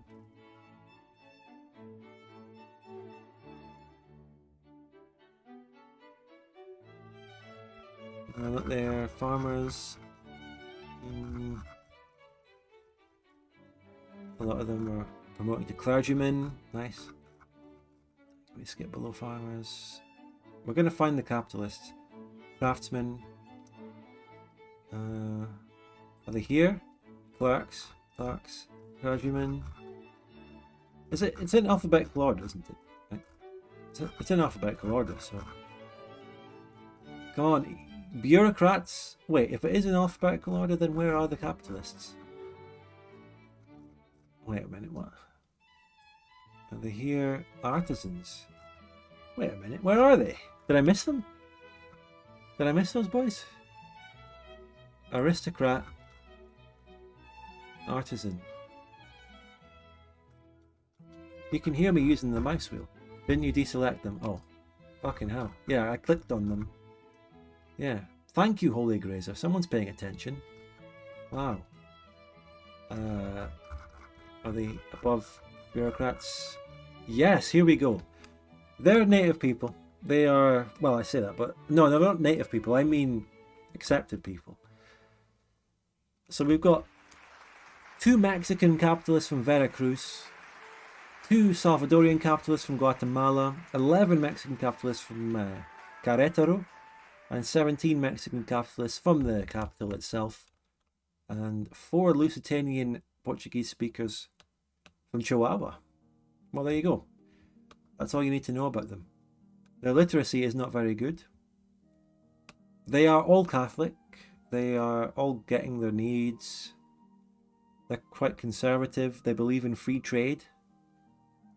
They don't have any militancy or consciousness. They're very happy. And that's all you really need to know about them. There you go. They don't have any cash. Any Tatars? No, I don't have any Tatars. No way. No, I might actually, because I have been getting a lot of immigration from Russian regions. Maybe I do.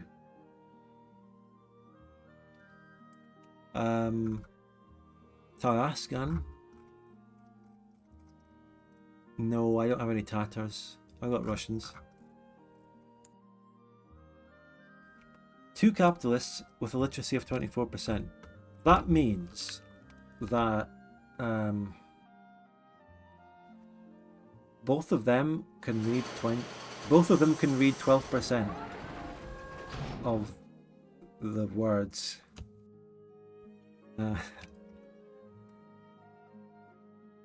Or one of them can read 24% and the other one's illiterate. One can read but can't write and the other can't do either. Yeah. Peskov is a dictatorship now. Holy shit. Wow. Who would have thunk it?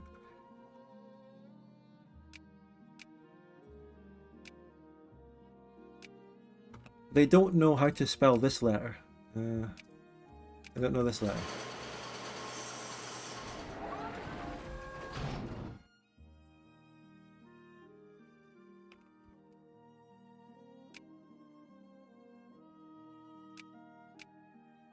They don't know how to spell that letter, therefore they can't write in Spanish properly.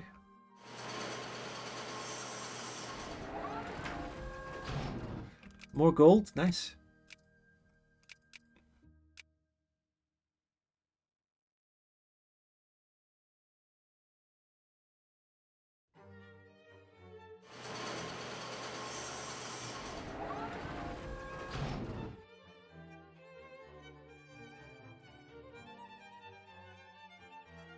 The capitalists in Gran Colombia get to that letter and they're like, ¿Qué? ¿Qué es eso? ¿Qué? ¿Qué?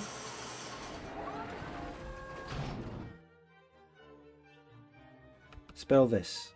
Well, I don't know what that N is. It's probably N or something. The O with a line through it, I don't know. That is Je. And then that is a Greek gamma. That is Uyaproldnie. Ulaproldnie or something like that. It's not Ukrainian.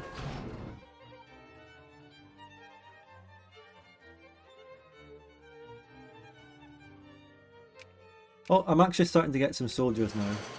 We can finally start to pick up on some of the soldier losses we incurred during the Great Liberation War. Because our country is really recovering and moving forward. It's Tata. But did I say it right? Did I say it anything verging on right? How it go? I'm almost tempted to take one of my national focuses and put it on soldiers. Who knows when it will come in necessary.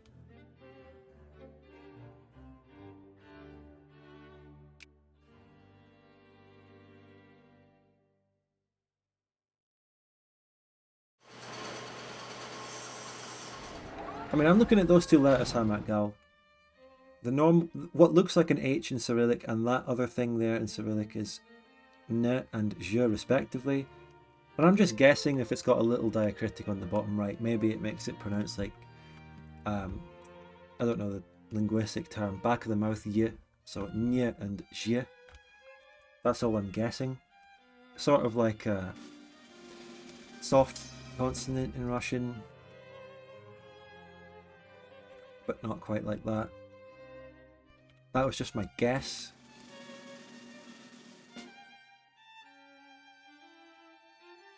By 1850 I've claimed to be smart to fuck the soldiers. Yeah, maybe something will happen in 1850. Maybe the event change will actually start.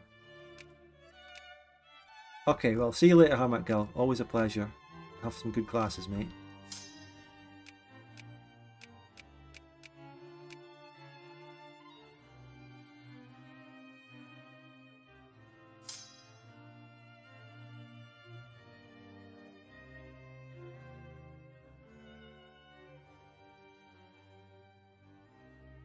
La Divisio Ultime, Aragon and Catalonia, the Italian Federation. I think this is a rare Italian or Eritrean victory over Aragon, and Aragon has been abolished. Navarra, Ru, and Tamurt Udurar. Wow, that's interesting. Never really seen that before.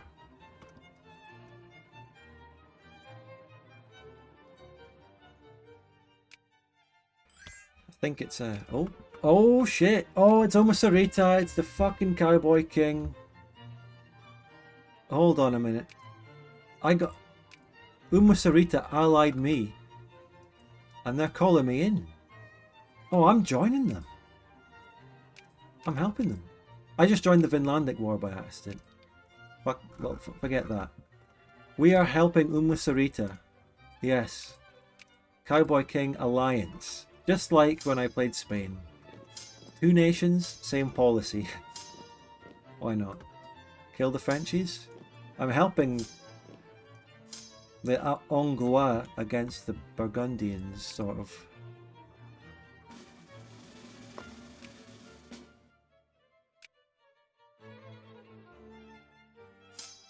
Usamarita Alliance policy.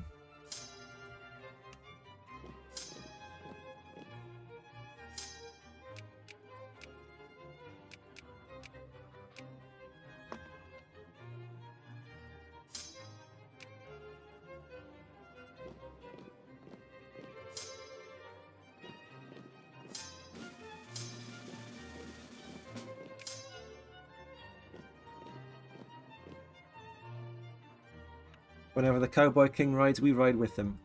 They're getting the Cowboy King before I'm getting fucking calf show or any characters in my storyline. You think you'll be able to gain a little territory out of this? No. I'm not in it for map painting. I'm not map painting here. All I can do is help Umasarita unite the nation in the Civil War and basically become the new Plantagenet. That's all I can do. I don't map paint in these playthroughs. That's not what it's all about.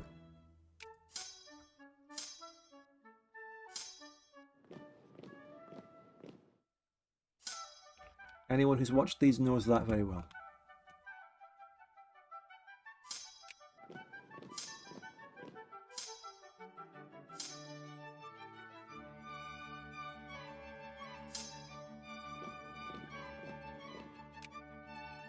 But there's been no event change or anything after the Gran Colombian War. Well, we had after the Constitution, I should say. After that, we haven't had anything.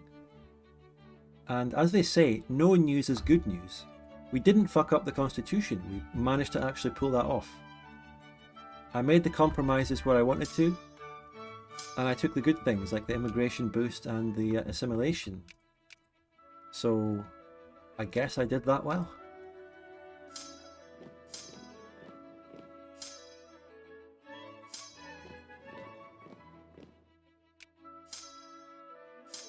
Big W, I guess. W. Oh, we might be fighting battles. The Itacadien has big armies.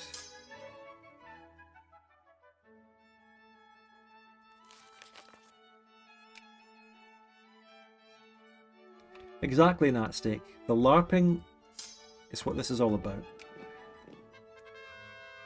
You know, map painting, sandbox stuff, anyone can do that. Other content creators can do that. I'm here for the LARP and the storylines. That's how I get my enjoyment out of single player.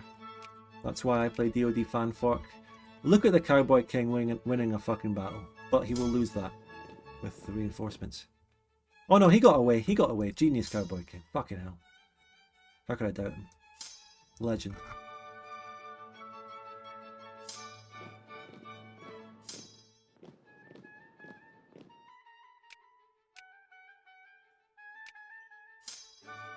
Have we also noticed that my new PC has drastically improved the performance, even in DoD Fan Fork? I didn't even realise my old PC was fucking me over in Vic 2 performance as well, in a bloated mod like this.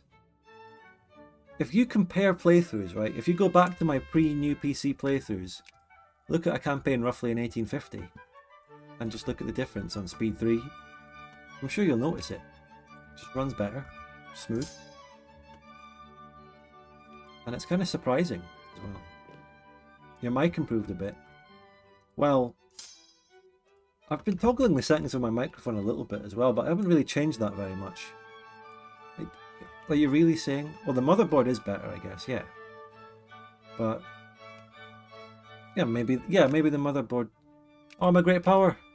Oh, we don't need to seize the means of production. We can do a lavish exhibition. I'm a great power, so the first person we spear is, of course, the Cowboy King ally here. Amazoni as an ally against the Grenadins would be nice. NG would be nice. What, sphere them? Nah, it makes sense to have them as my rival. And Vinland, a good sphere as well. I don't want to sphere New Granada because they're going to be my rival and my enemy and stuff. And I'd like to fight them and take them by force. We should conquer Kiskoyena ASAP. Oh, well, Scandinavia is at war with it and I think they're re-annexing them. Is that the LARP? Basically. I think so. Oh shit, help them, help them. Oh no, I can't get through there. Oh, he's getting away, he's getting away. The Cowboy King is fast as fuck. I think I can just... Basically what I should do here is just quickly full occupy this country and annex it for the Cowboy King. There is French words thrown to make provinces. Yeah, have you never seen Plantagenet before? Laton Rouge, Nouvelle-Orléans, Lac-Henri, Saint-Sauveur, Brucourt, Nouveau Lancastre, Source Chaude. Have you never seen these before?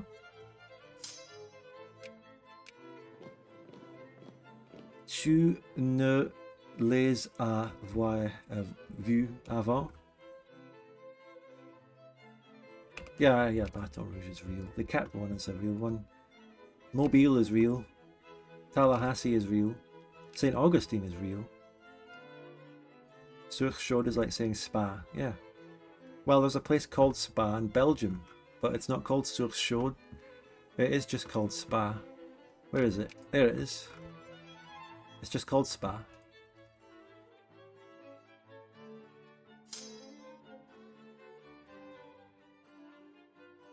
It's actually Louisiana who has the 30k stack that is the threat.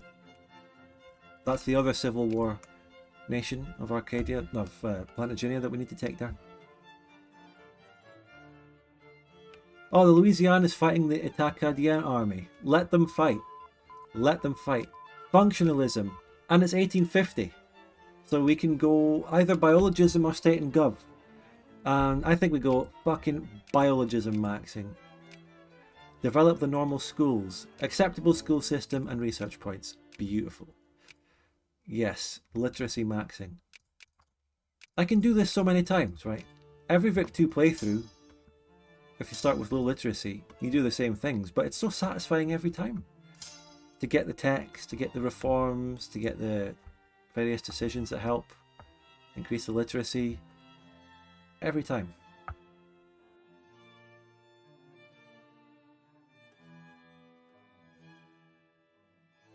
Post-Arc.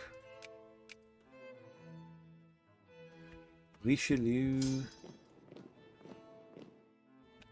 Avant. Cavagnal, Nouveau-Lancaster. Bergerac, Sabine. Got all these places. Bruxelles Atlantique.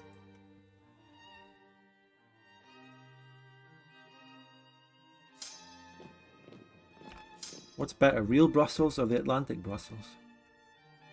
I can't believe there's a province called Source Chuds in DoD. Oh wait, where is that exactly? Yeah, okay, I've got to make that a name sound like meme. Remind me to make that, and I'm going to use it to advertise the next stream of this. Source Chuds. It could be a double barrel name sound alike, so it could be a chud asking for a source on a claim.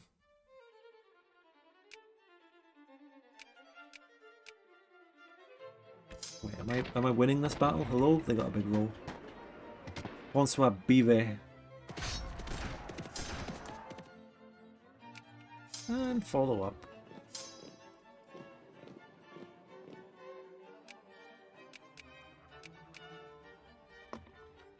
Arlette is a legendary American bloodbath battle. Do not disrespect Arlette. Never forget it. Always remember Arlette.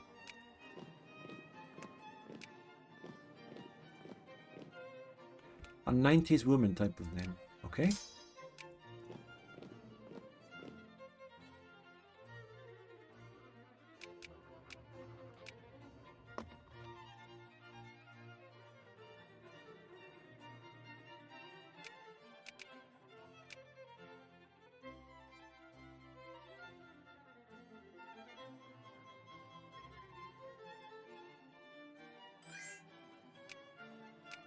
Alright, we've just gained a very big victory for Umusarita. I kind of like them as they are. I'm not sure if I want to get them Louisiana. I want to keep them divided. But I don't think there's anything I can do about them actually just beating Louisiana now anyway. Wait, can I fuck them over and just accept white peace? I'm the war leader. Can I just do white peace? No, they won't accept. They will maybe if a bit more war score. They think they can still win.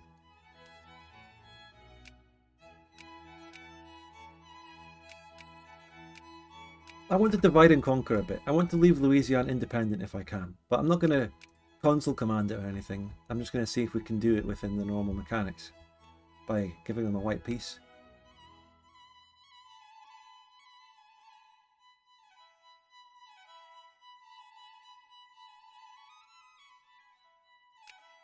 %, research points, beautiful. Now it's very important to get the University of Mexico decision. That's really important. But still, we would need, it gives you a good school system and boosts your literacy straight up. So, but we also need rev and counter rev for that, and that is at 1870 at the earliest, so that's difficult to get. Just takes time.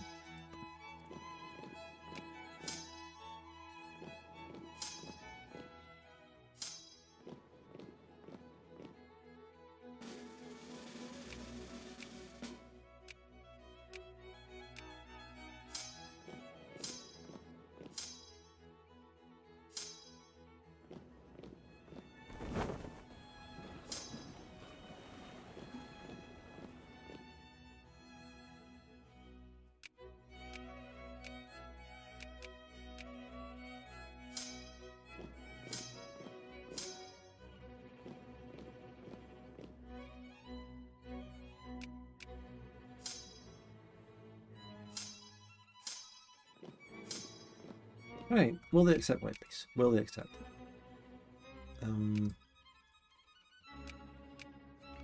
Yeah, let's leave Louisiana independent. Louisiana, yeah. Divide and rule. Don't want Umusarita to be too strong. I don't want them to just basically be a replacement Plantagenet. I also want to prevent Arcadia forming because of what happened in the Spain playthrough, if I possibly can.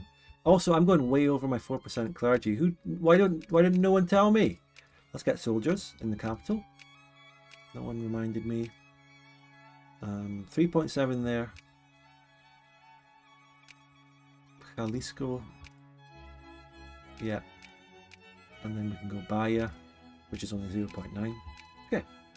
I mean, that, by the way, everyone, is probably where to call it for tonight. Good to be back streaming a new campaign of DoD Fan Fork. Will you help Nurse Reno? He's gone. He's gone. Il est parti. So, Yeah, and now that's been a very different session from what I expected it to be. I thought this country was going to fall apart. I thought we'd fight a difficult war against Spain. But I don't know, it was pretty simple. And we're already rapidly improving the literacy and making this a great country. I think it's actually probably a good thing that we aren't managing an entire Gran Colombia, including the south. It's easier to manage just the north. Easier to handle, easier to improve the literacy with national focuses. But the problem is, whenever we do inherit the north, it will be underdeveloped because the AI just simply won't be doing as well as me.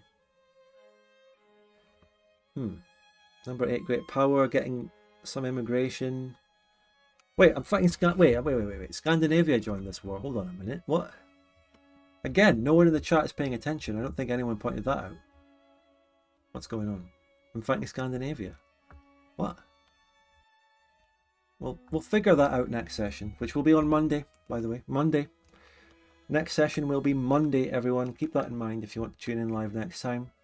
Or if you're watching the VOD and you'd like to tune in. It will be on Monday at the same time, 6 PM GMT, which is 1 PM EST and 7 PM Central European Time, CET. On Monday. Although I do tend to start earlier than that, like quarter of an hour earlier for an intro. Roughly speaking, the gameplay starts at 6. I start the stream a little bit earlier and we have a pretty long intro. It never lines up exactly. But that's because it's a single player stream and I don't have to worry about other players or having an official start time. I can just do it my way. I don't have to worry. I don't have to wrangle people, I don't have to get other players, I don't have to organise anything. I just load up DoD Fan Fork, I hit start stream, put on some music, and it's the easiest thing in the world, and it's great. But of course streaming is a tough job. Streaming, it's worse than a 9 to 5 work as a cashier in a supermarket or McDonald's. Everyone knows that, I think. I think the community has largely accepted anyone who says a statement like that, and we all agree. Even the workers themselves. When a McDonald's worker is feeling depressed in McDonald's, getting those orders, hearing the constant beeping, sometimes they think, at least I'm not a massive streamer making millions. That's what they think. You know, life could be worse. Anyway. Remember earlier in the stream when we were talking about wider streaming culture and how it's shit, you know, the wider Twitch community? Well, that's part of it. That argument and those people, that streamer, that all that shit is exactly what I'm talking about.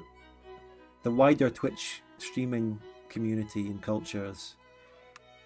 Genuinely, it used to be really good back in like 10 years ago. Kappa, spam, all that great stuff, the culture. But now the wider Twitch culture and community is fucking shit. And the best thing to do is what we've done and just carve out a little niche and have our own chats and our own emotes and our own memes. It's the best thing, isn't it?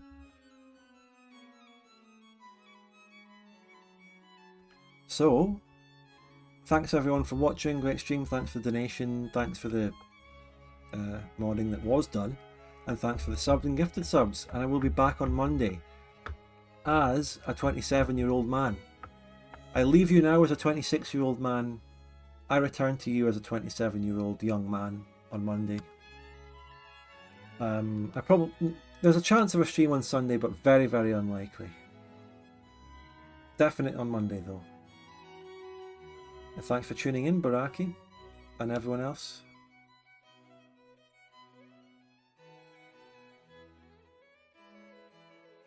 Aye, cheers everyone, cheers everyone.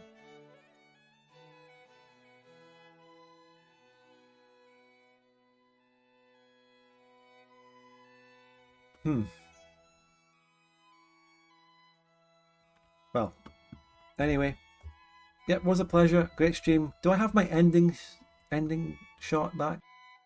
No, you're still getting a black screen. Just enjoy the darkness. Bye.